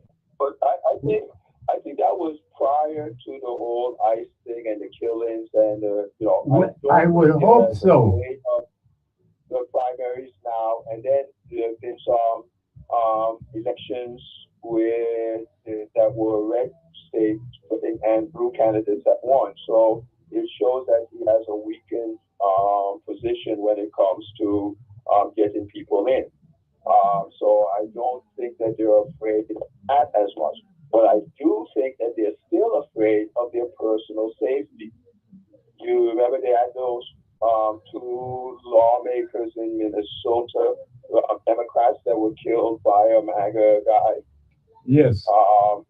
Then they've had, even before that, it started with the protest at the University of Virginia, where this woman was run over by, I guess I'm not even sure MAGA was a thing there, but it was a supporter of Trump, but it was a white supremacist. Yeah. There were white supremacists there, and people counter-protested the white supremacists, and one of the counter-protests were run over by a thing. And there's been other things like that. And Trump has been, when he has news conferences, so he hits to those kind of things. Whenever the Republicans start to give him any pushback, in one of his news conferences, he hints that he has these people on his side, the white supremacists and and others that will do violent things or have known to do violent things. And then the Republicans quiet down. Okay. So I think it's more that they're afraid that of of this fringe group that is supporting Trump and that are known to be violent, and that there has been violence. And so I guess, okay, you don't get the news, so I guess you probably haven't heard this. But there's recently some guy, young guy, I haven't heard what his political views are, but he's like 18. He was caught going to the Capitol building where Congress is with a shotgun, body armor, and a Kevlar helmet. What? Yeah. Hey. Whoa. And 18 years old? 18 years 18 old. years old. And he said, when they called him and stuff, he said, oh, he wanted to talk to the congressman. I'm like, what kind of conversation you have with a shotgun? Wow. Nobody's paying attention to your words. They're looking at what you're doing with the shotgun and whether you're going to point it at them or not. Wow. You know, but so this is what the Congress people, unlike Trump and his other people, they have security, they have Secret Service and that kind of stuff. The Congress people don't get that. If they want security, the only security they have is when they're in the Capitol building, they have the Capitol Police. And who fortunately was able to push back against the insurrections on January 6th. But that's all they have. Once they leave the grounds of the Capitol building, Capitol meaning the building and that sort of thing, Capitol with a capital C. Once they leave that, they're on their own. Their security, they have to hire some private security if they want protection. And that's what their problem. And Trump knows this. And he knows that they're fearful. This all started with the softball game when during his first presidential term. There was a softball game on the Capitol grounds. There were some congressmen there and their aides and whatnot. And some guy came on the field firing after him. Capitol Police again were there and forcibly stopped the guy. I think maybe one congressman got struck or something, but it was nobody got killed. Yeah. Before that, the Republicans were pushing back against Trump. You had Mitch McConnell in the Senate, and I keep forgetting this guy's name. I can see his face, but he was the Speaker of the House. Both of them were pushing back against Trump. They were saying Trump is not a Republican. He was a Democrat before he ran. He's not truly a Republican. After that shooting, they started to go along with whatever Trump did. And then the young guy who was the Speaker of the House, he quit politics. He resigned. Not resigned. He didn't run for re-election the next term. It was clear it made them think about Trump and his people. So even though the guy who did the Capitol shooting was not, he was actually a left-wing liberal. But it made them become aware of their vulnerability. And after that, they stopped opposing Trump. And only now they're kind of getting the courage to do a little something. But it's clear to me, they're afraid of, and you can't blame them. The white supremacists, especially the stuff they do to each other, it's horrible. So, and Trump knows this, and he uses this against them. Anytime they start acting up, he reminds them who his backers are. Oh. And he does it publicly. He does it at some news conference, throws in a little slide, sentence here and there. Just like, remember at one point he told the people, what's that? I guess it was the Proud Boys, to stand down and stand by, something along those lines. But stand by, he would stand by. So he was telling them, don't react, don't do anything, but wait, stand by. This is serious. What is that? I don't know, but that's an obvious threat to the Republicans who oppose him or are thinking thinking about opposing it. That this Mm. group that is known to be violent, he's telling them, don't do anything now, but wait. Well, And he did this in public. A public newscast,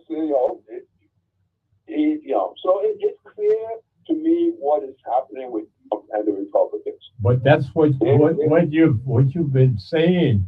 That I have been listening carefully. Is that we are on the brink of violence internationally. We are on the brink of violence domestically. Of course, it's already happening. I mean, I said 6 American citizens, not immigrants, people who are citizens of the country, have been killed by ICE so far. Oh, He had the National Guard out in major cities, and unnecessarily, he is pushing this threat of violence and some actual violence. Of course, you have to have a little violence every once in a while. You can't just always have threats. People will stop taking you seriously. oh. But yeah, but this is what he's doing. Oh, another thing they're talking about. So his whole immigration thing, I brought that up, and I just reminded. I saw read in the online news that there's this town, red area of Texas, that they are now complaining that the immigration ICE activities are hampering their economics because they do a lot of construction and they can't find construction workers. A lot of the construction workers are illegal immigrants. And so Okay. now the housing projects are being stalled, and then that translates to restaurants and other things losing money because the workers are not there to spend it. So they are in financial trouble because of Trump's ICE activities. And this is one of his places, a red that votes Republican over and over. So at this point, they may, midterm elections, they may vote Democrat just for their living. One lady, her husband works with a construction company, and she was saying that she has to cut back when she goes grocery shopping. Can't buy stuff that the kids want, juices and that kind of stuff, because her husband is bringing home less money because of the ICE raids. Wow. Serious times, my son. Serious times. Very serious times. Yep. Mm. So we'll see what happens when November rolls around. Yeah. But I am expecting a blue wave. All right. And then the question is, once they get in control, what are they going to do? Yeah. Because they are going to face similar problems. Trump and his people who he tells to stand down and stand by. And they've already kicked the Democrats. Well, not at the congressional level, but at the state level. Mhm. Appreciate your input. No problem. Very grateful as always. Well, I said you're a trenchant call that can always be depended on to have the right wit applied to whatever analysis is being made or failed to be made. So we thank you. No problem. All right. Thank you, beloved. These are serious times. And what is so unfortunate, from my perspective anyhow, and I continue to emphasize that I am not your up-to-date person on current events. I don't know. I try my best, but more often than not, I'm off target. But that's the Carl has to say. But Let's see what the caller has to say. Good afternoon. Welcome. Good afternoon, Mario. How are you? Trying not to be too depressed, you know, but the situation around us and the fact that we continue to lack the leadership here, right here in our unincorporated territory. And you, for one, your voice, you're always there to remind us we do not have the leadership. But welcome to you. Welcome. Well, if we don't have the checks and balances, we will never know what's going on in our home. Every home has a checks and balance. Every business have a checks and balance, you know. Yeah. But every community has checks and balance, every government and so forth. But what happens, Mario, on a bigger broad scale, I'll go into the World Bank or the International Monetary Fund. You know, we had Gaddafi was doing everything right for his people, uplifting his people. They had no debt. They had no deficit they was running. They had a surplus for their country. Right. And everything was nice. They had free health care. We understand that, right? Yeah. So now it's just business. It's capitalism. It's just business and nothing. No, that's the reality that we are. It's all about Wall Street and not Main Street much. You know, Main Street has got a function, so Wall Street could rob and steal. This is what's really and truly going on. That's why under Trump first term, they had that problem at the baseball field because they did nothing for the people when 2008 hit, Mario. Okay? Yeah. And it's the biggest transfer of wealth ever in human history. And it didn't go to blacks, it didn't go to black communities all the way around the world. It went into white pockets. You know, these so-called white-collar crimes. And the amount of money that they made is something like 600 trillion to 1 quadrillion. I've mentioned it many times on the radio, Mario. Yes, I know. That's called economic racism. I call it. It's you know, everything worked back then is still working today in a modern time. And as we dig in and look and read, we'll understand and understand what is really and truly going on in the world that we live in. You understand? But back to that International Monetary Fund, Mario. Every country that runs a debt, big corporations are in there, and they are the ones that grabbing the surplus and leaving the countries, the neighborhoods, the community with a debt onto the citizens back and the community. The citizen doesn't have a surplus, you know. The corporation is big business, and this is why Cuba will say North Korea. And many of the other countries don't want a central banking system so that they won't have a deficit running onto their country, just like what Gaddafi was doing at that particular time. They were trying to get away from central bank. Matter of fact, we went to World War I because of the central banking system. The elders didn't want a central banking system because they know that that will bring debt onto the citizens. And when you have debt, you're being enslaved. You go get mortgage and it's send you to the morgue. I hear you. It's a form of slavery, Mario. We still, what they call it, straw man. We're still living on the plantation. Yeah. When you consume these debt and these deficits, you know, but it's wrong, Mario. And again, it's just personal. And a big corporation wants to go into countries that doesn't have a deficit. That's what is really and truly going on to the conversation with the young man you spoke with just most recently. That's really and truly what's going on. Big business. It's nothing personal. It's just business. I hear you. And I know I might have went a little fast, Mario, but those could understand, know what's really and truly going on in the world. Big corporation is big business. Wall Street is big business. So you might want to get into being a part of a corporation and having your own business and being an owner and being a worker, you know? But they don't teach that. They teach the opposite, Mario. That's why they don't educate the younger youth. They don't give them the tools. They don't give them the things that they need. That's right. There's some of those that feel like, oh, you need to stay down there. Right. You don't need to be up here while you're there. You know? It's a big mix-up, Mario. What I really and truly look at it, you know, it deteriorates the human based on lack of education, and that's why education is so powerful.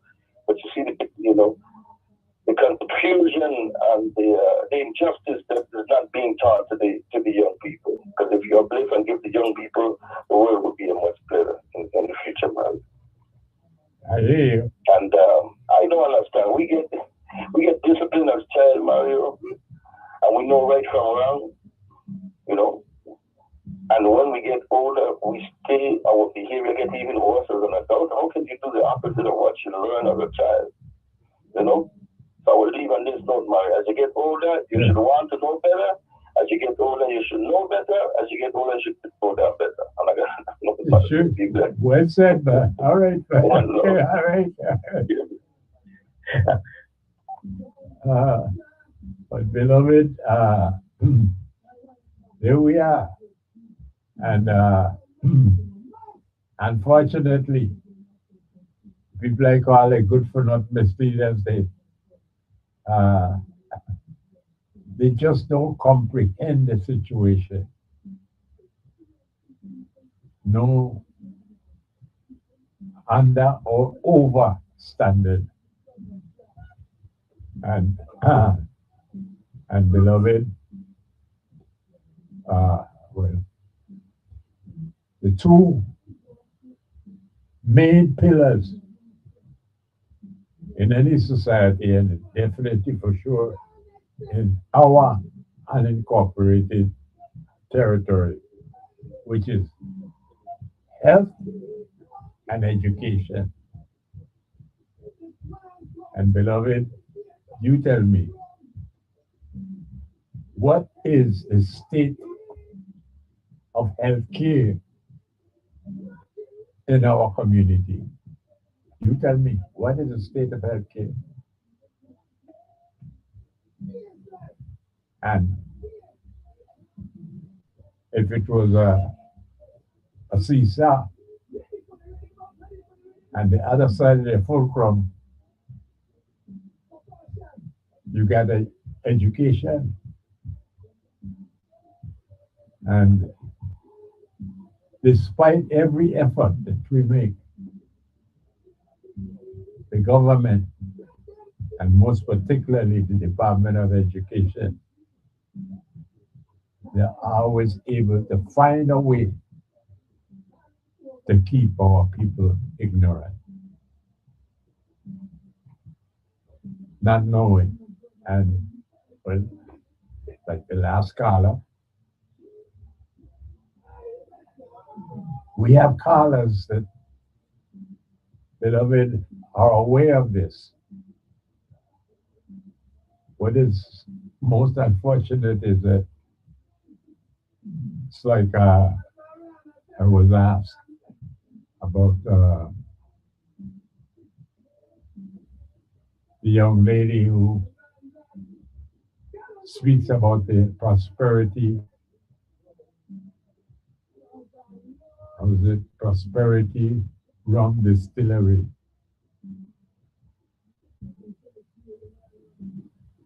She made the state as clear as day that the fermentation that they're using for the sugar cane is polluting our waters. Because when it rains, it runs off right into the beaches there on Prosperity.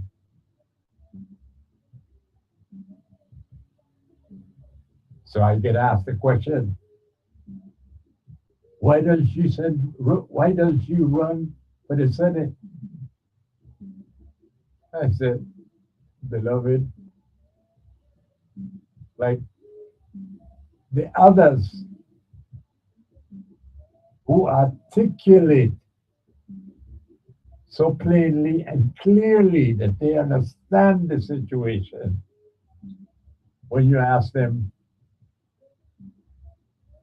to be a candidate for the legislature, immediately the response is, for me? No, no, no, no, no, no, no, no. Not interested. I don't want any part of that corruption. And so, beloved, one more individual who is clearly quite capable of leading us into some inside-out cultivation. She too, like the others, beloved, they are just reluctant. I mean, just completely turned off by the corruption in the system. And I respond, it's like, but how do we get rid of the corruption if you don't get involved?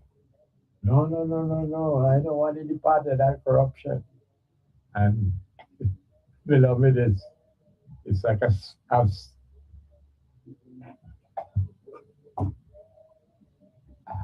don't know what to say.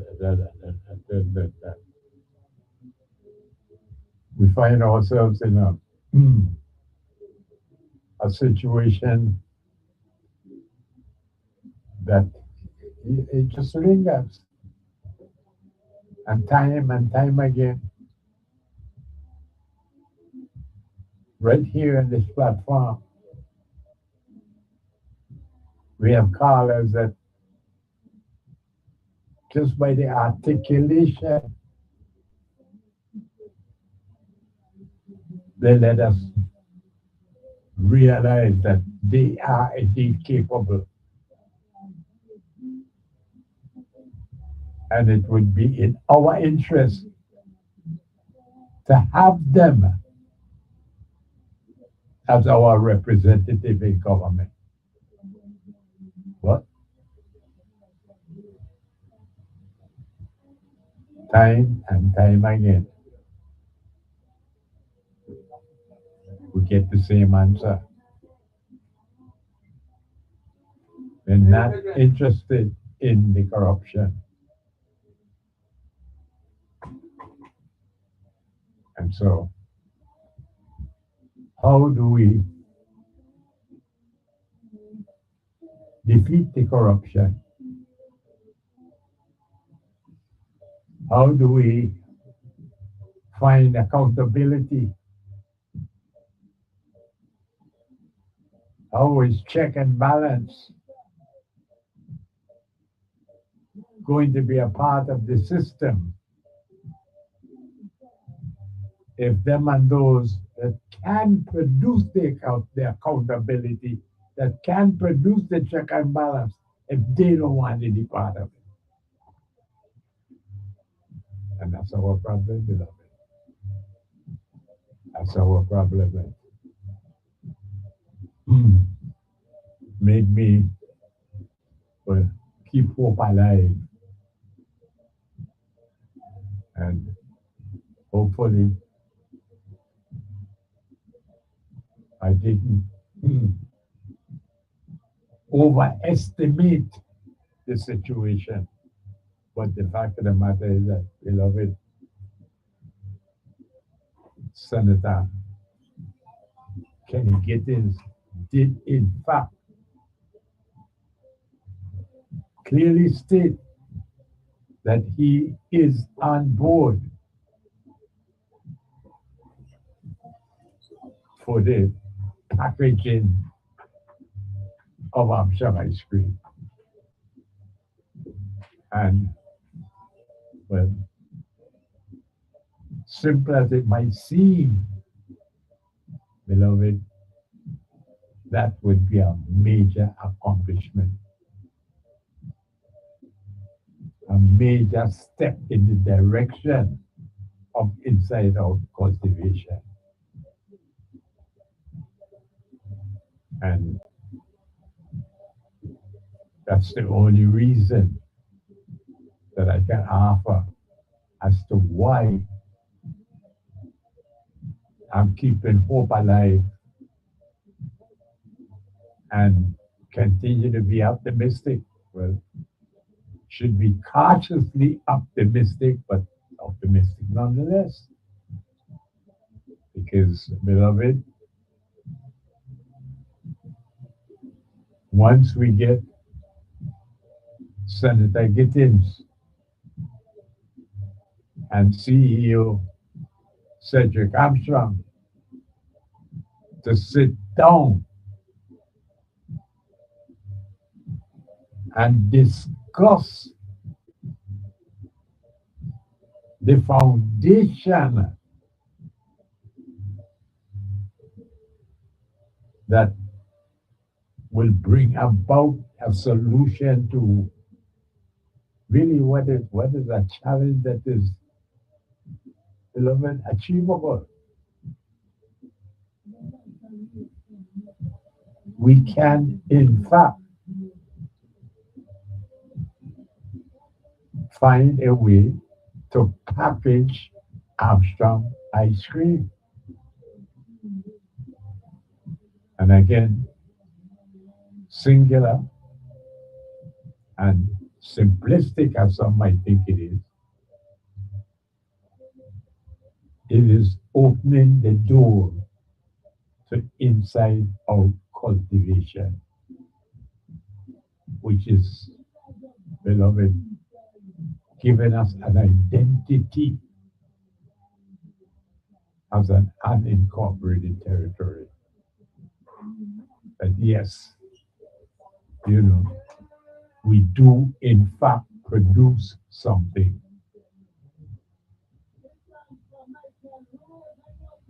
And if it's ice cream, so be it.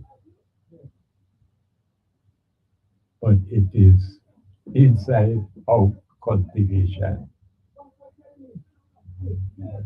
And that more than anything else is our goal.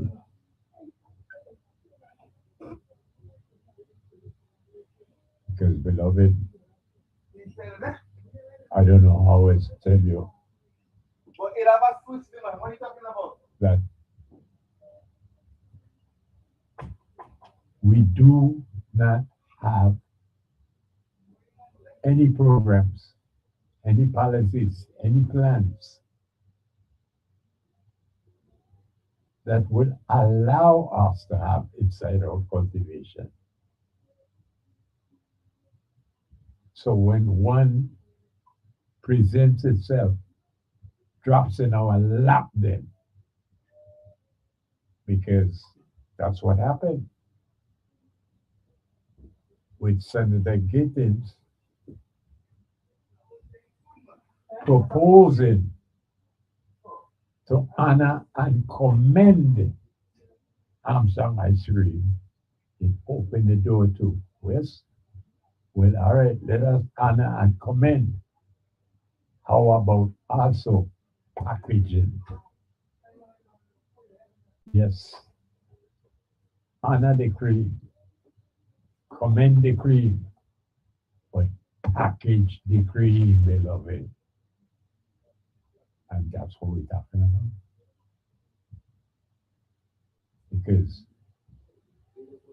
all the, and I keep saying, I don't know whether it's hundreds of thousands, but the whole heap of acres of land that is fertile land that lies unproductive, does not even pay land tax. Beloved, these are the indicators of how miserably we have failed to sustain ourselves, to produce for ourselves.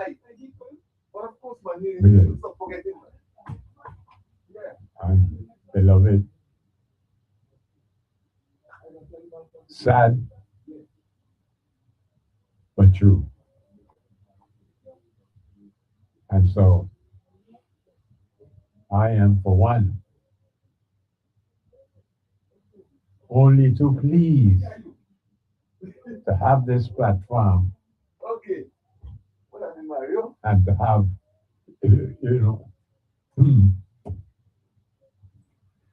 have some ice cream be the sponsor, beloved. How in the world Could I ignore that? Am I supposed to pretend that it's not there? No. It's right in front of my face. And now here's the opportunity that you could say, Senator Clinton, just drop it in my lap. The opportunity for inside out cultivation simply by packaging. Yes, simply by packaging Amsham ice cream. And so I continue to depend on you, beloved, that whenever you see something like it is,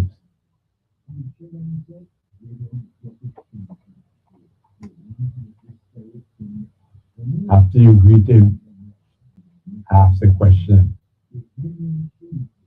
have you spoken with CEO of Amsham Ice Cream, Cedric Armstrong? Have you spoken with him, Senator? That is what we need to find out, beloved. Because that is the beginning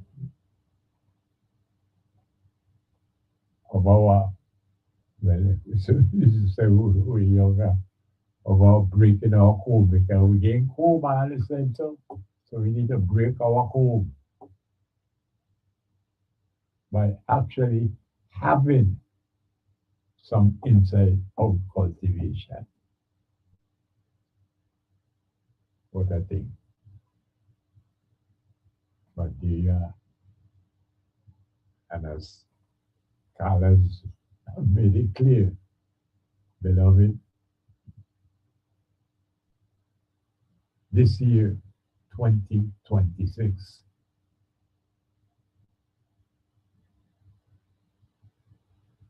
is that developing into something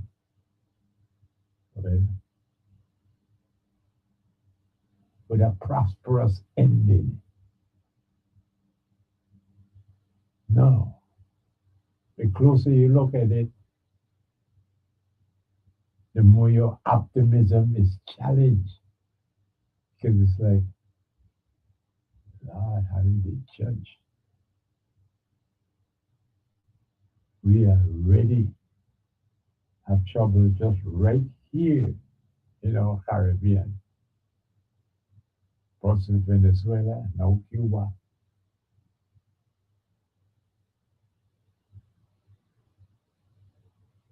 And beloved,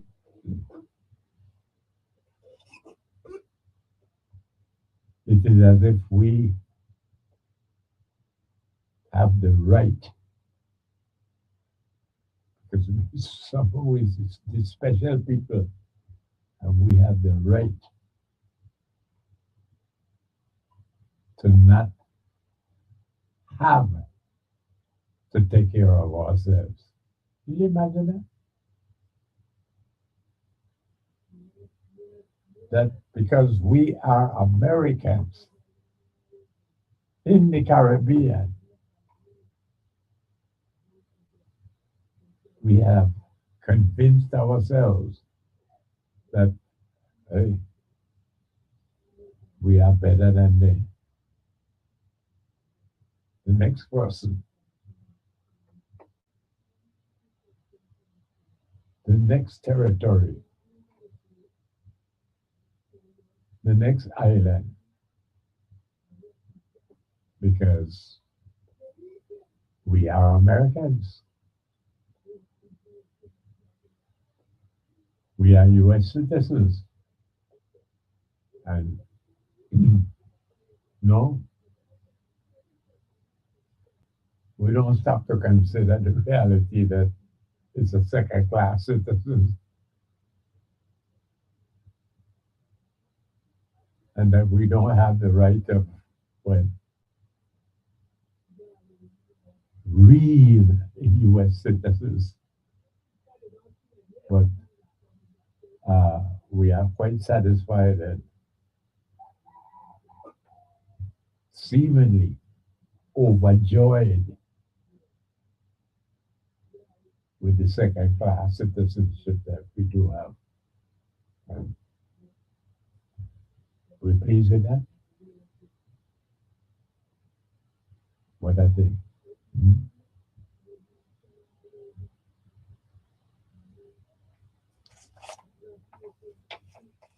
Yes, beloved. It says here that the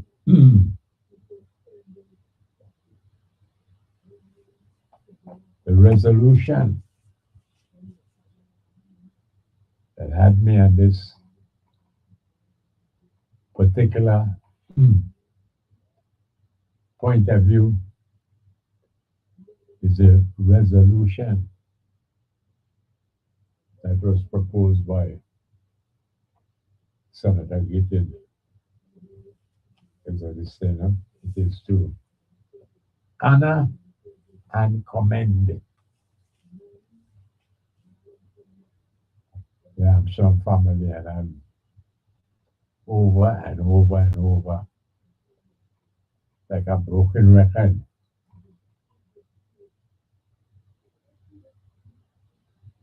trying to find a way out of this.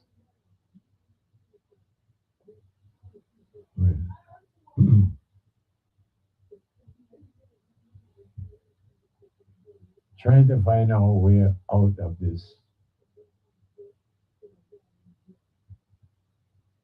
one-way street disaster. And that is that, beloved, our good for not best leaders could care less. They don't pay any attention to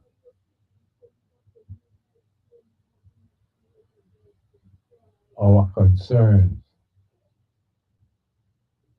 about sustaining ourselves, our concerns about being able to feed ourselves, which is a lot to ask for a territory that is totally dependent on tourism. This is a lot to ask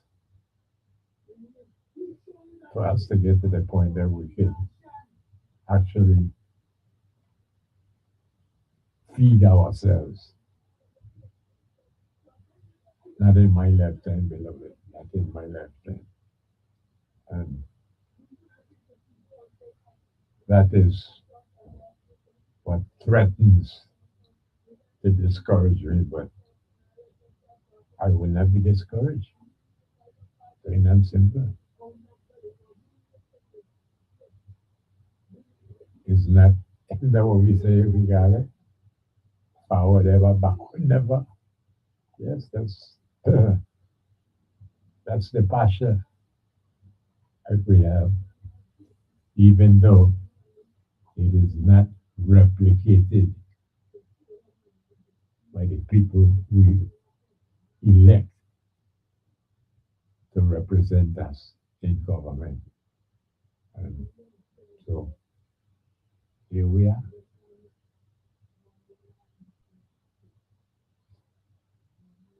Doing everything we can to keep hope alive.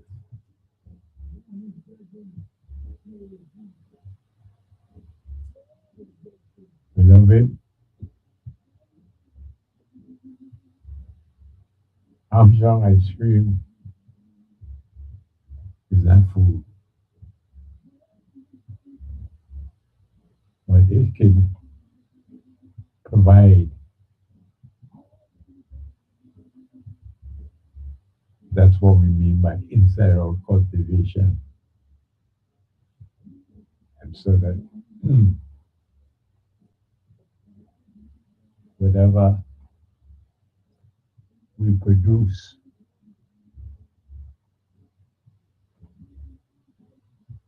actually enhances our situation as a population, because now we start to have our identity, started to define ourselves. Let us know, like, hey, yes, we do have the capacity to grow from the inside out cultivation. And we just, despite who said what or who is said what, we can't give up. We will not give up. And we are now getting closer and closer as we look at the time, beloved. Yes. To a crucial history question. We are just 15 minutes away from our crucial history question for today. And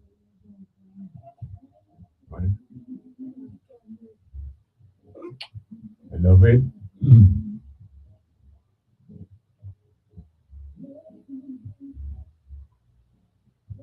I think that I am prepared to follow the directions of the lady I called the general as beautiful Aisha, and come up with what I hope we'll find to be an exciting question,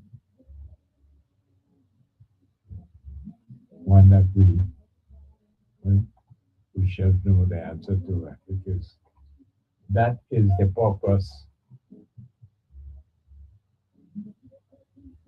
that beautiful Aisha attached to it when she told me about it. Says, well, hey, if the government and the Department of Education is not going to incorporate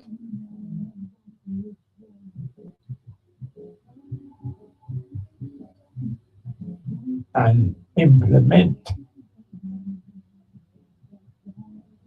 in our curriculum the rich, courageous history of our ancestors, well, beloved and beautiful Aisha says, at 3:30 every Tuesday afternoon, we actually get a little taste of what it would be like to know more about ourselves, who we are, how we came to be who we are. And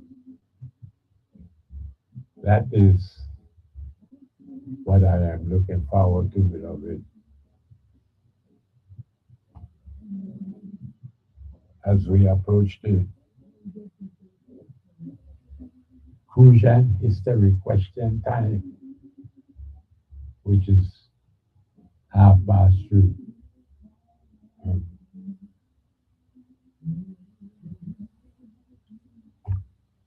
I am trying, but so far not good, because you probably conclude by now, and you would be right, that We have no one in the office, so we can't take the break. And I am beginning to get concerned that somehow or the other we're going to end up missing our crucial and history question for today. I mean, we've had depressions, miscalculations, and just disappointment before. We have never missed a crucial history question. And so, what can I say, beloved, other than that? We are holding straight, and we are going to hold on as best we can.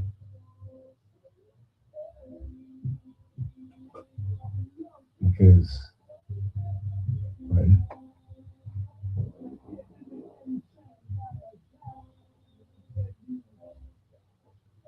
oh, beloved, we are in a bad situation here. And I don't know. I'm sure you realize that I'm here trying to find a from a door, a window, some kind of an opening to allow me to do this. But I have no assistance, beloved. No one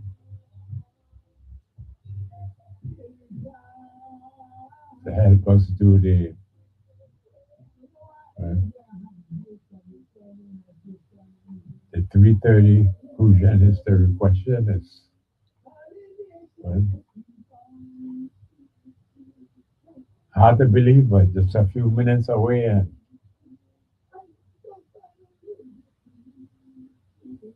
beloved,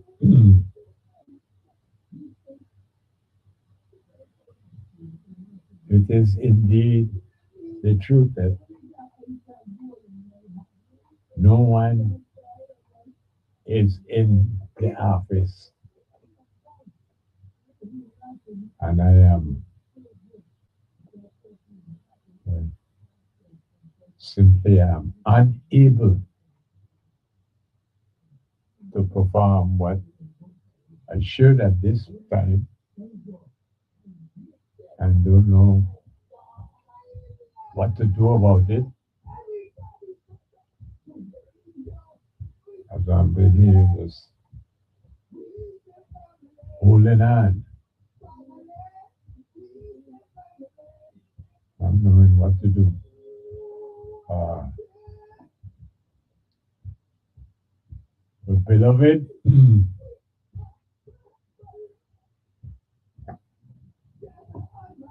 I,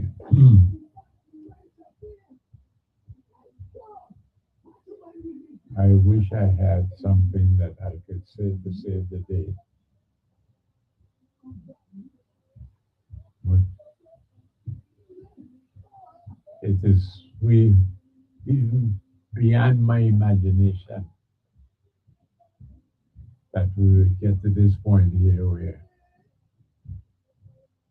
we just like 6 minutes away, and I'm unable to do anything about it, beloved. Um, I don't know what else to tell you other than that. Well,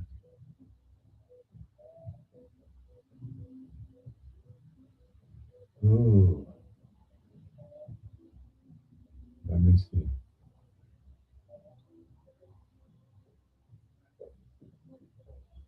Beloved, nobody is there. And we're down to 5 minutes ago.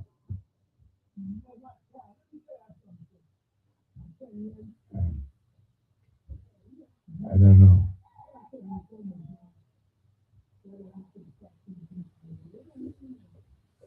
Beloved, I have never encountered a situation like this one here, but here I am.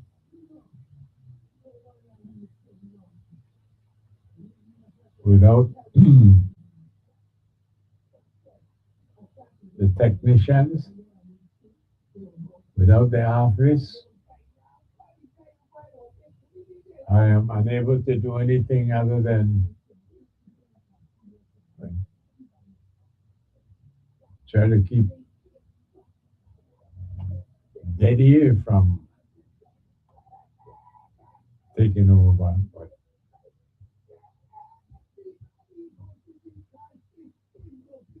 beloved, it is indeed a problem. It is indeed a problem that we have here.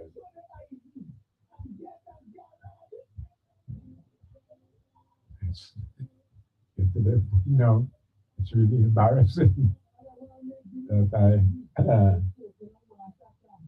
I am here just a couple of minutes away from the history question of the day, and beloved, unable to do it, or I guess I'm just going to have to wing it, as you say. And without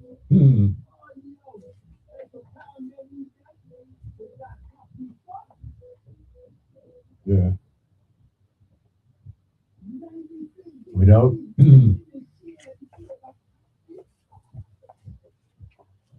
without any assistance whatsoever, beloved, we are going to have to do this.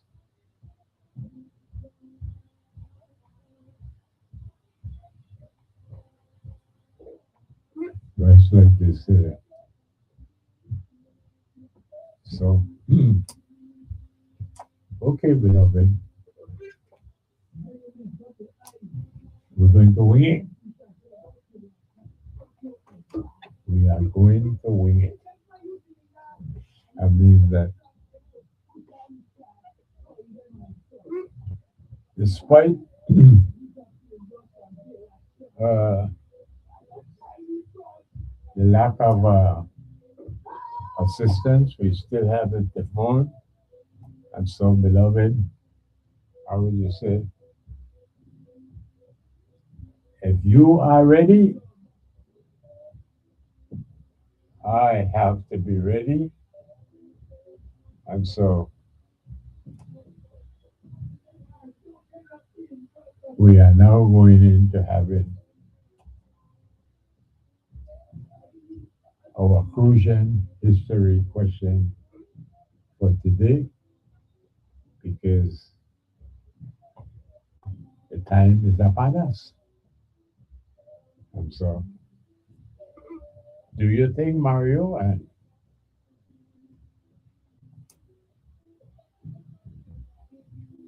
you got the telephone? You know the question that you want to ask, so we got beautiful Aisha. She has made her way to center stage, and she is ready to do her thing. So, Mario, what are you waiting for? Yes. If there's nobody in the office, it's not there, you didn't get to take a break, you didn't do anything, but hey, the time is upon us, so let's do what we have to do. All right, beloved. Let me just remind you that the 84 square mile island of St. Croix was divided into 9 quarters by the Danish government.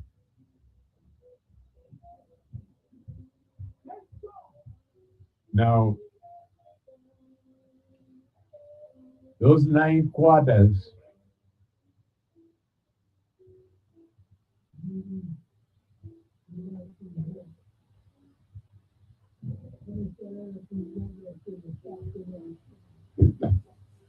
beloved, let me do this one thing here. Never did this to the story before, beloved, but I got to do what I got to do.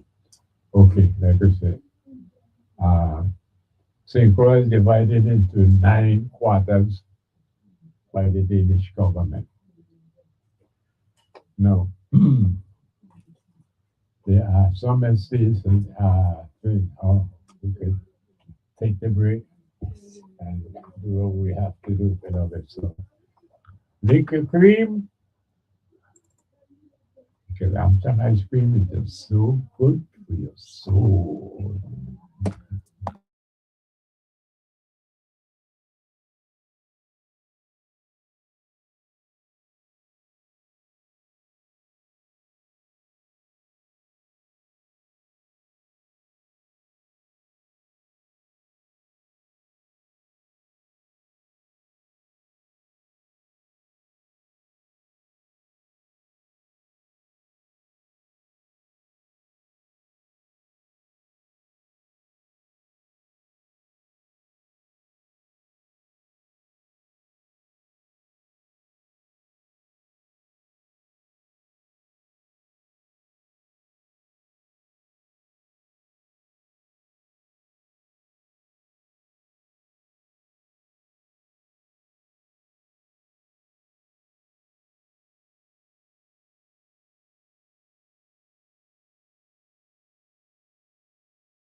We're back, beloved.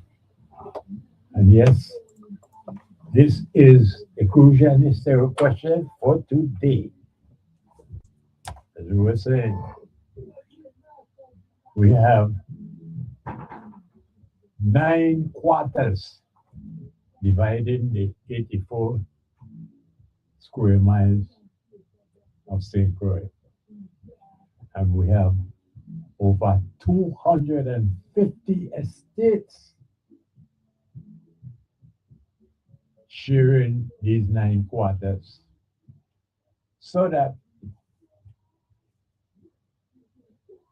in more than one case, beloved, we'll find that you could find the same name of an estate in more than one quarters. But we have time and again had fun with Estate Mount Pleasant, because Estate Mount Pleasant is, well, all over the place. Well, today, beloved, we are going to ask you about Estate Concordia. And we want you to tell us how many quarters can we find an Estate Concordia in? We want you to name the quarters that have Estate Concordia. So that is your question. Estate Concordia. How many quarters on the island of St. Croix that have 9 quarters? How many quarters have an Estate Concordia? Please tell us the quarters with Estate Concordia in them.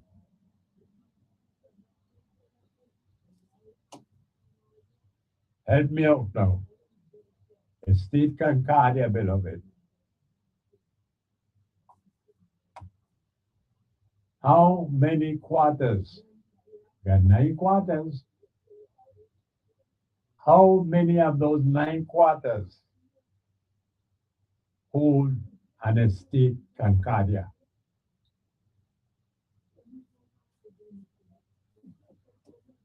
That is your crucial history question for today. How many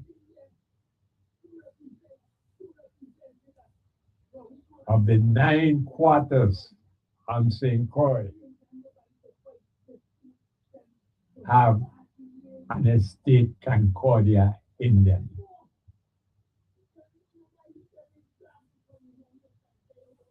I am waiting to hear from you, because I don't think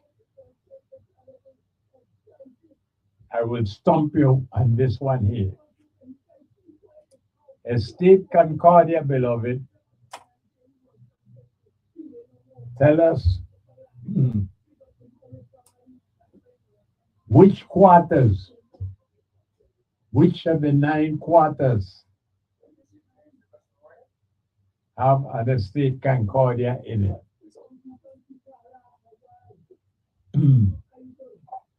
Good afternoon to you. I am looking.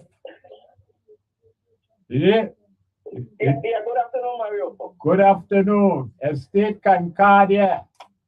I want to know how many of the 9 quarters have an Estate Concordia in them. Name them for me. How many of the 9 quarters on St. Croix? Yeah. Okay. I would say three of them, 3 quarters. Okay. Okay. And the names, I would say Queen's Quarter, Western Quarter, and not say B quarter. How about that? You ain't easy at all. You're laughing at me. He's a scholar, beloved.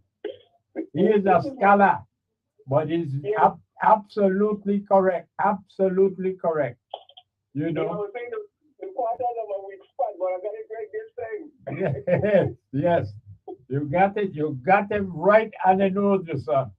Beloved, Queen's Quarter, got a State Concordia. North Side B, got a State Concordia. Western Quarter, got a State Concordia. Right. No, you are again the winner. Thank you, my son. But I wonder, no, you don't win. I wonder because I like to trouble you with the quarters, them, you know. I wonder if you could tell me now, all right, like Western Quarter, where I would find Concordia. And I say, you don't win, you don't win, you don't win. So I ain't testing you with that. In Frederickson? Well, Western Quarter. Frederickson is in Western Quarter. Yeah, that's in the west here.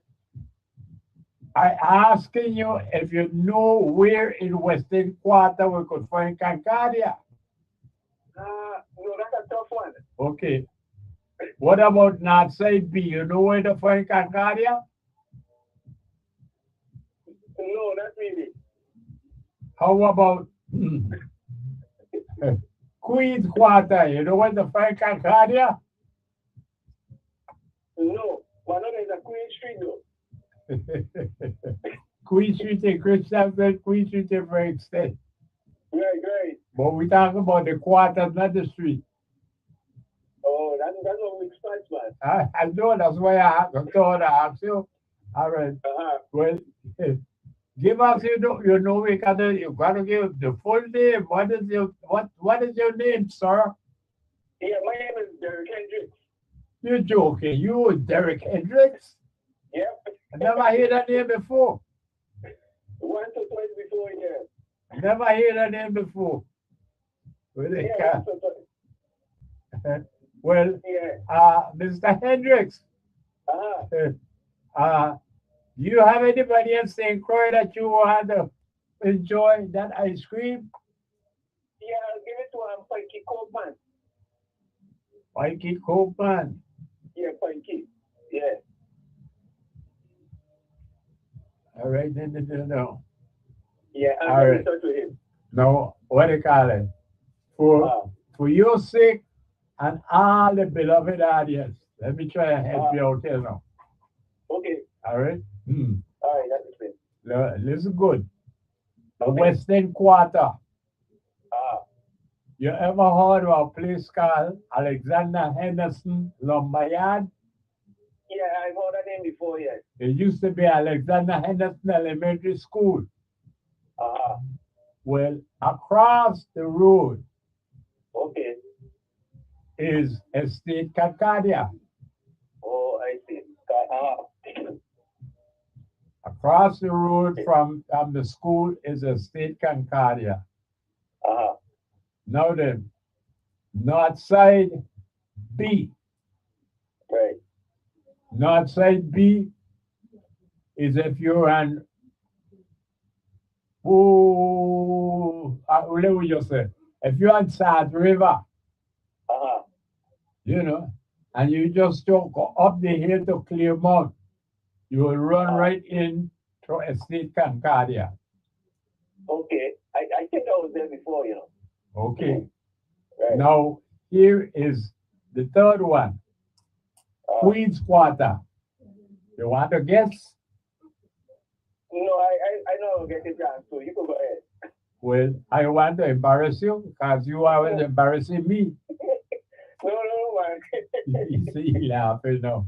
And I'm going to embarrass you by telling you that Estate Concordia is in Queen's Quarters, you know, in a place called, it used to be Country Day, but it is now Good Hope Country Day School. Okay, I heard that name before too, yeah. How about that? That is in Estate Concordia, and that is a Queen's Quarter. So you got Queen's Quarter, Good. North Side B Quarter, and Western Quarter. Yeah. It's a lot of information I get in, sir. Well, I give it to all the beloved. You understand? But hey, yes, those are the 3 quarters, you know, in which you would find Estate Concordia. Okay, sounds good. You know, and Mr. Derek Hendricks, who I am well embarrassed that I have to say, he is so scholarly, you know, that he come down and give them to me, bam, bam, bam, Western, North Side B and Queen, but he could not tell me where to find Concordia in those places there. So I had to call you out a little bit because he continued to embarrass me, beloved.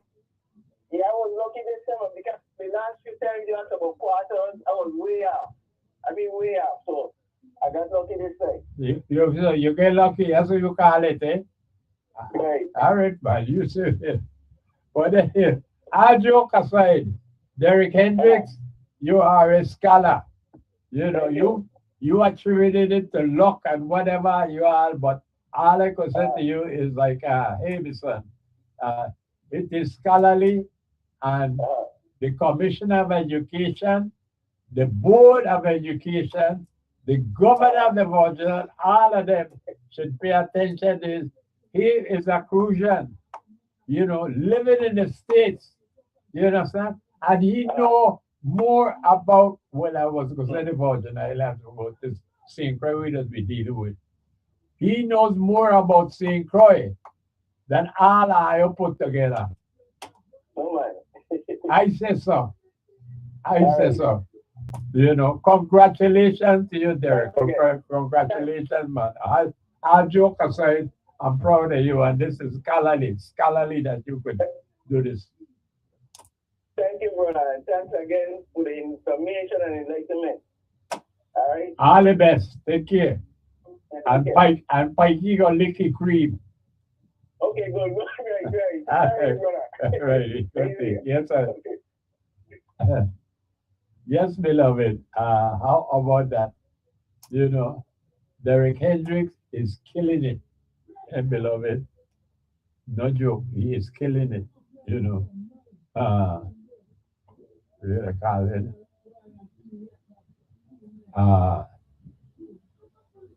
But Estate Concordia, yes, Estate Concordia could be found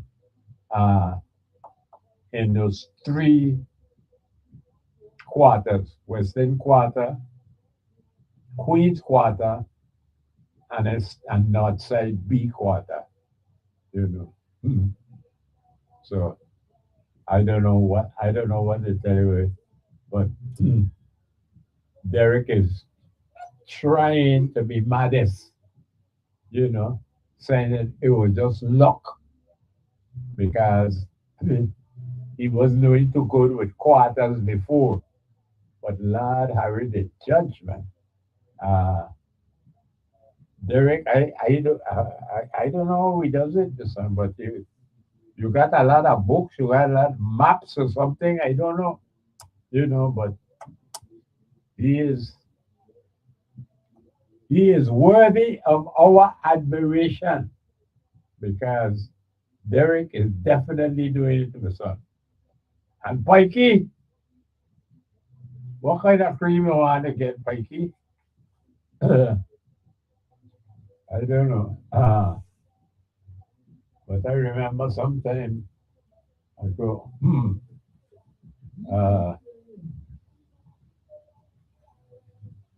yeah, man.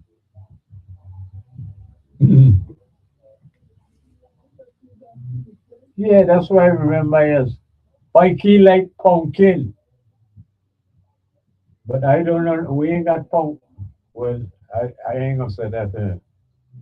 But but I was just about to say we don't have spicy pumpkin ice cream at this time. But I said, shut your mouth, Mary. You don't know. You know, let Pikey go down and ask for it and see because they just might very well have spicy pumpkin ice cream. But there you have it. There you have it. You know, and beloved, we are well. Let me see here. Good afternoon, Pleasant good afternoon. and to I want to you. congratulate the winner, Derek Hendricks, because I was right behind and I would have been wrong. But I would have just gotten the two because I went to AI and they yeah, only said the two. They said the West End yeah, and Queen's Quarters, but they didn't mention the third one. not side B, Outside. not side But I'm B. familiar with the one in West End because, like you mentioned, it's by way that the lumber is Yeah. still there. Is it still there? Yes, it's still a lumber yard, and it's still got that kind of building millions of dollars of building material just there rotting in the elements. Well, I know there's the Concordia housing complex here, so I'm familiar with that area. But Yeah. I'm not familiar with the one at Northside. So Well, I'm glad. north side is by Salt River. Well, now I know. I'm glad for the enlightenment, and that's So, why I say Virgin Islands need to write their own history book yeah, because somebody else will write it, and they may not have the accurate information. yeah, Because I did go research it because I wanted to know the answer, yeah, and that information was not accurate. yeah. But But you find it used to be Country Day, but it's now called yes, I'm Good familiar Hope with that area. Good Hope Country Day. Well, Good Hope Country Day School is in the state Concordia, Okay, and that is why uh, it is in Queen's Quarter because that's Queen's Quarter there, right. And I learned that you have the 9 quarters, right? but that is not something I believe is taught in school. What I is don't but think so. but again, my dear, we have exchanged enough conversations here for me to say that you very well know that there is so much that is not known by us, much less known by our government, and even less by our Department of Education. It is shameful. Well, at least if they listen to your show, they can get enlightened. Well, I don't think they want to know. I don't think they want to know. And again, uh, I mean, it's since 2013. That was now 13 years that, Crucian patriots have been trying through the courts to get this law implemented in the curriculum. I mean, what excuse are you going to give at this late date? Well, I can speak on behalf of this Department of Education, but I can say definitely, I believe that we all could serve a role in promoting the culture, enriching the history, and developing more Virgin Islands pride. Because I believe if we had pride, Virgin Islands pride, a sense of nationalism, we will make sure that we do our part, the people, in preserving the history and maintaining the beauty of the island, but I am so disgusted to see people, I mean, right after public works, cut the grass and the sidewalks and pick up the litter, like within hours, you have people going right back and litter. I don't know what they're doing, if they're just driving by and just flinging trash over the car or what. Probably, but then It's again, impeccable. but you pointed out that is the result of the ignorance that comes about from missing education, taking pride in yourself, pride Mhm. in your land, pride in your Yeah, home, and we're not teaching these things. and the low morale, people are miserable, and I try to show the good, but we also have to expose the bad and the ugly. And the good thing is we have a lot of farmland. The grass is greener for those who are coming in. Like I said, gentrification is taking place slowly right before our eyes, because the rich get richer because they can afford to invest and purchase land and develop businesses, while we hear the bad part, the escalating cost of living in paradise. Mm. The price for food, we went over this, and yes, I do think we need to produce more of our food, get more self-sufficient, and so that's the bad aspect of it. And then the ugly, of course, is the lack of Virgin Islands pride and the low morale, that you don't feel this is part of your island, you don't feel you have a stake in the future, Mhm. and of course, you get more miserable because, in general, I'm speaking, because the government is not as responsive as they should be. Things happen. There's negligence. There's dilapidated buildings. But I also focus on the positive, and I think there's hope for all of us to make the Virgin Islands of the United States a better place. Well, Everybody doesn't want to be an elected official. Hmm? I would love to recruit your voice as you're saying that, because I am recruiting all my beloved callers to actually, wherever, whenever, however you might run into Senator Kenny Gittins, I am recruiting you to ask him of, when are you going to meet with Mr. Armstrong of Armstrong Ice Cream about what just I've said that, but well, let me just back up a little bit because I'm going on as if we've been talking about this forever. But I started out the program today. I pointed out that I did have the good fortune of running into Senator Gittins, and we spoke, and he agreed that yes, it is a good thing to get Armstrong ice cream uh, packaged, and that yes, he is going to sit down with Mr. Armstrong and see how they can work this out. So I came on today and I said, I'm saying to any and everyone, whenever you meet uh, Senator Gittins, please ask him if he has yet met with Mr.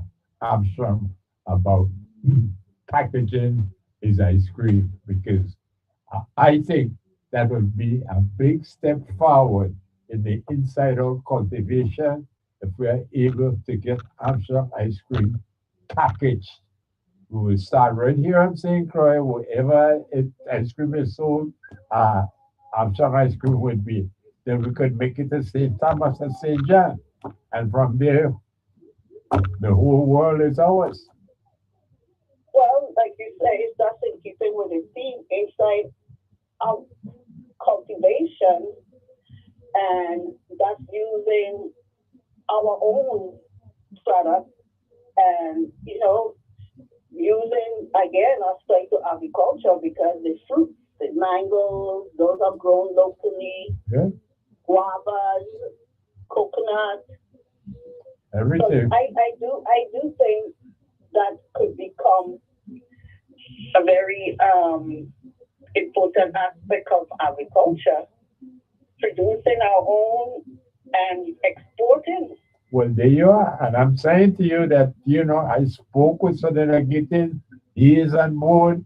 And so, knowing he's a senator lawmaker, and they are always busy, I'm saying to all my beloved, you know, if you run into Senator Gittins, whoever, greet him kindly. But then ask him, have you met with Mr. Armstrong yet about packaging ice cream? Okay, I do my part. I Please know do. Senator Please do. Gibbons very well. We want that to happen. We want that to happen. And all it is getting you together. They could work out how this can be done because that's all it takes. Armstrong ice cream is a winner. If Definitely. we get that ice cream package, it ain't no limitation to where it could be sold and exported to. Wherever that ice cream goes, it is going to convince people to want more of it. Definitely.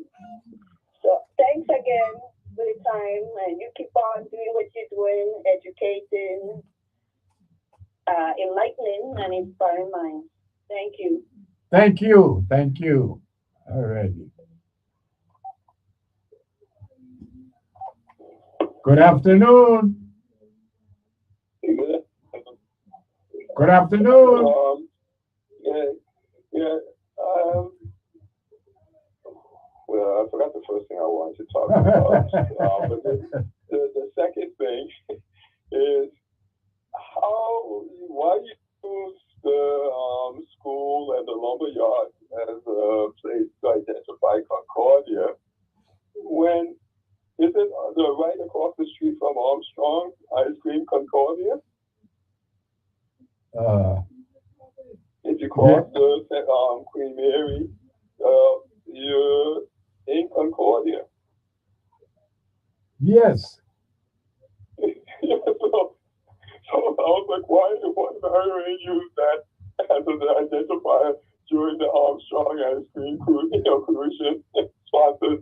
because Yeah, I no, was like, no, but I did.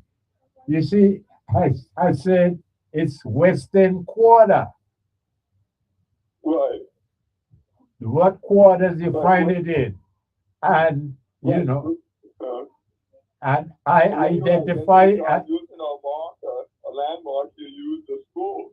because And I think everybody would be more familiar with the school, you know. oh, yeah, okay. Yeah, then, yeah, all right. So I just wonder about, and there was a second thing, because it's escaping me now. Well, Yesterday, I'm gonna be in tomorrow. I'm going to be in tomorrow with my one and only sister again. So right, if you remember, right. Yeah, it'll come back to me at some point. But there was something connected with the Concordia and this whole thing. all right, But yeah, but we'll it's gone. we'll be in Right, tomorrow. right. Take care. Right. Yes, beloved. All we're saying is that you know you could find a state Concordia in three different quarters. Three of the nine quarters that we have on St. Croix. And Western Quarter happens to be one. And as the caller here just pointed out, yes, you know, you could have looked at it that way, but I was thinking that the school would be, well, much more in need of recognition, being that it is no longer a school, but it is a lumberyard that is, Lord Harry Jesu, who knows how many hundreds of thousands of dollars is just rotting away there. But whole stream, beloved, do you understand? Lick your cream because after that stream is just so good for your soul.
We're back, beloved, and we are back for the last lap. So if you got a last lick, I got a last lap for you. Good afternoon to you. Good afternoon. Welcome back. Did you remember? Yeah, and it wasn't about Concord. It was actually about the punk night. Okay. That is all seasonal. I ran into Cedric at the fair, and I brought up I brought that up about that myself and my eldest really like it. Yeah. And so he did say, oh well, we have it now. So I'm assuming it's that is still seasonal. Right. Well, that's what I thought. I know it was around Thanksgiving, October time that right. I remember it being there, but I didn't want to pronounce on it because I did not definitively know. But I Right. did remember Pikey Copeman, making a point that no, I want a spicy pumpkin. I want spicy pumpkin. So yes.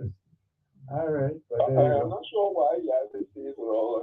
I think it would sell. I definitely would be buying it throughout the year. But the point is this, and I'm recruiting you now to again you run into Senator Gittins, please just ask him. You can use my name if you wish, as if, Right. have you spoken to Mr. Armstrong? Because we are trying very hard to capitalize on what is it? And he's agreed. He agreed. I spoke with him. He gave me a copy of the resolution. And it says, this bill honors and commends the Armstrong family for their outstanding service, entrepreneurial spirit, and exceptional contribution to the economic growth and development of the Virgin Islands. Right. So And I think that knowledge should be still around because island dairies used to do it. yes, So it seems like there's some, I think the people on the island or in the territory still, that there will be people who would know how to get in touch with them.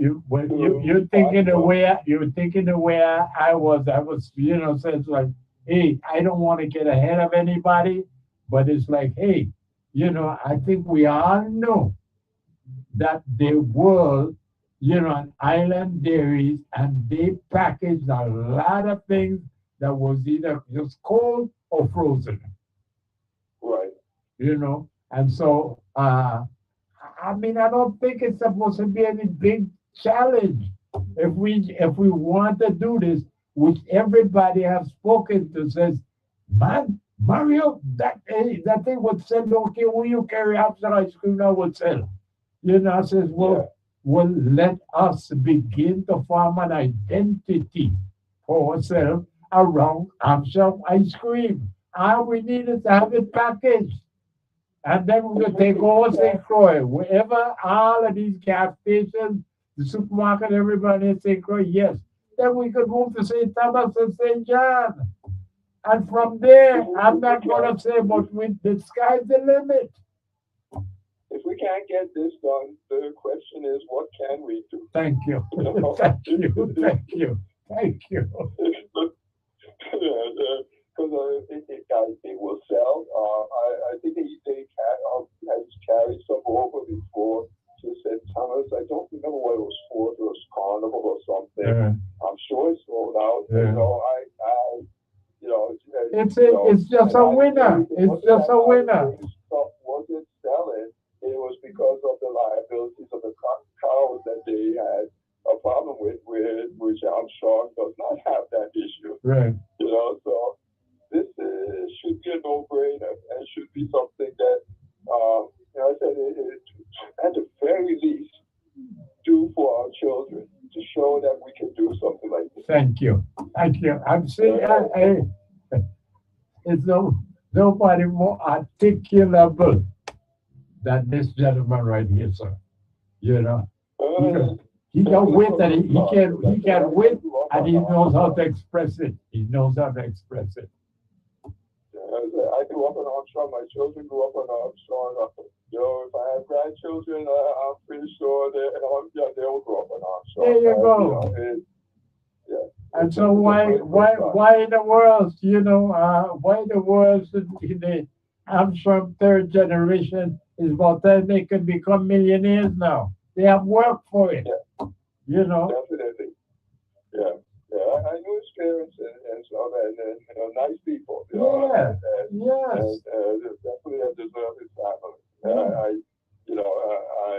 This should be a no-brainer to Senator to get behind this, put him in contact with the people that he needs to be in contact with, and get it done.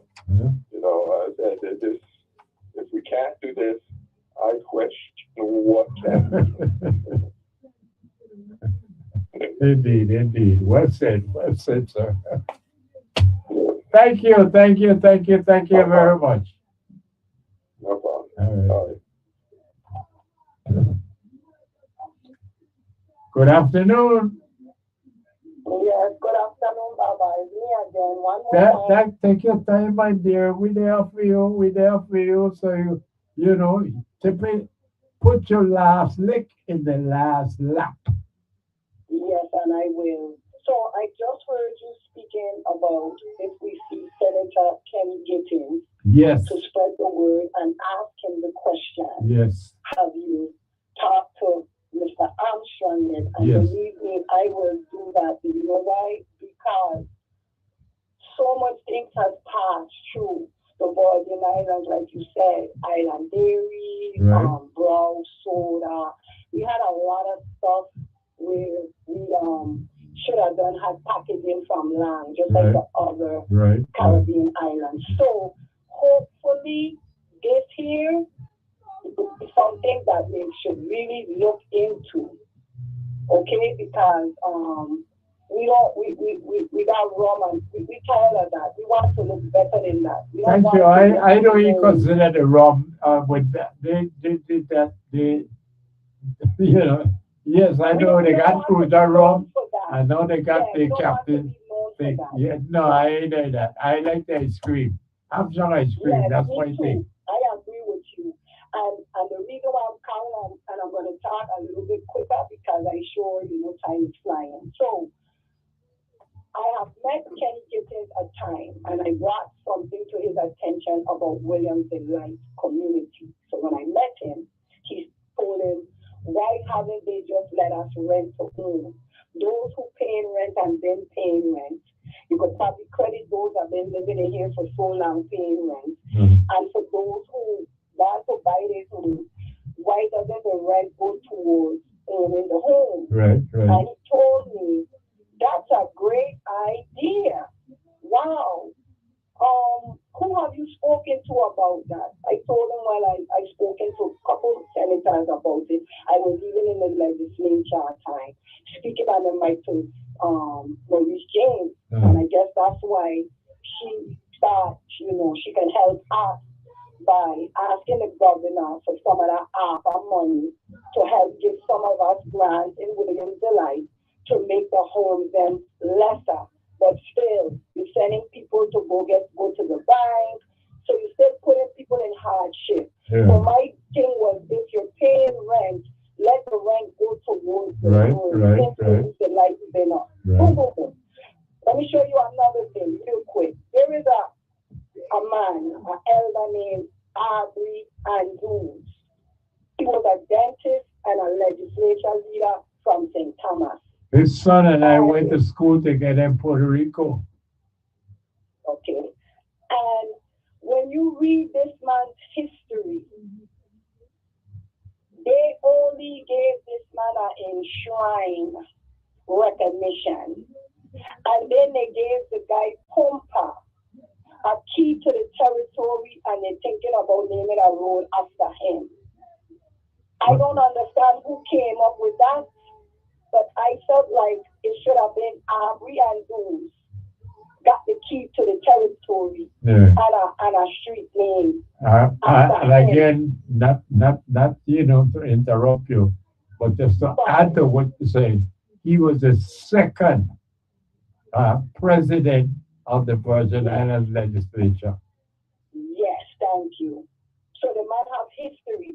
So I don't know how those senators came up with that idea. If I was one of those senators, I would have sat there and said, no, we cannot do that. This man, Aubrey Andrews, has been a serious contributor to the Virgin Islands. Yeah. And by giving him an enshrine, that just means you're giving him a plaque. That is not right. Well, But like just like we said here with this Hampton ice cream, that's what they were doing. They were just going to give Hampton ice cream a plaque. That's what I'm telling you. So to me, we kind of got a backward government a little bit. They don't be accountable for real serious things, jokey things. So I'm gonna say that I just wanted to call to let you know I will. If I see him, I will, and I gonna ask him. And if he tell me, yeah, I gonna tell you. Remember when me and you met, and I tell you about Williams Delight? Yeah. So please think about Armstrong. We need that. Yes, and ma'am. you have a good day, okay, Baba? Thank you so much. Thank you. You're welcome. But wait, before you go, slow down. Wait. This is 2026. And I'm Right. saying that to say that it is a general election year. Does that mean anything Uh-huh. for you? Yes. Well, please keep me in mind because I would like to help if I can. Okay, I will. All right, Baba. Stay strong. We strong too. Okay, bye. Yes, it is. All right, bye-bye. Hmm. Yes, beloved. Well, like I said, we cannot allow this opportunity to pass us by. Let me, I reach in here for the copy that Senator Gittins gave to me. Uh, and it says, okay, uh, this is the part I want to read you. Proposed by Senator Kenneth L. Gittins. Sponsors Franklin D. Johnson, Avery L. Lewis, Clifford A. Joseph, Sr., Angel L. Borges, Jr., Carla J. Joseph, co-sponsor Hubert L. Frederick. So we got here what? 1, 2, 3, 4, 5, 6, 6 sponsors, and then proposed by Senator Gittins make 7. So that, beloved, they already, have, well, what kind of member? 7 is almost a majority, 8 is a majority in a 15-member body. So we almost already have a majority, on this resolution for the Armstrong ice cream. But what we're talking now is moving from just having a resolution honoring and commending the family. We want to have actually packaging for the Armstrong ice cream so that it could be sold right here in St. Croix, every place where every other ice cream is sold, whether it is in the supermarkets, grocery stores, or the gas stations, because all of these gas stations, got freezers that will sell ice cream. And I would like to think that Armstrong ice cream, being amongst them others, would turn out to be the #1 seller. I think so. And so that starting out and St. Croix, it shouldn't be too long before Armstrong ice cream is ready to move to St. Thomas and St. John and do the same thing. Wherever ice cream is sold to St. Thomas and St. John, Armstrong ice cream should be there in a very attractive, beautiful package. And well, like I called just a little while ago, so this is a win-win situation. There's no way that we could lose by pushing to have Armstrong ice cream packaged. No way that we could lose. Everybody loves Armstrong ice cream. And well, that is what I am proposing to break the ice. As we say when we were young, we break the comb. As we, when you when you butter zero, it's a you're getting comb. Well, we could break the comb by having Armstrong ice cream packaged. And beloved, Well, like Carla pointed out here, we know that we have things packaged here before because Island Dairies used to serve everything. Matter of fact, so that once you package the ice cream, why not expect to package juices? A lot of people here at St. Croix make very, very delicious juices. And again, if you're going to package ice cream, how far is it to go from packaging ice cream to packaging juices? And so that let us just not overestimate and get ahead of ourselves, but please, beloved, whosoever knows Senator Gittins, has run into Senator Gittins, beloved, I'm not talking about causing any problems, making any trouble whatsoever. No. All I am recruiting you to do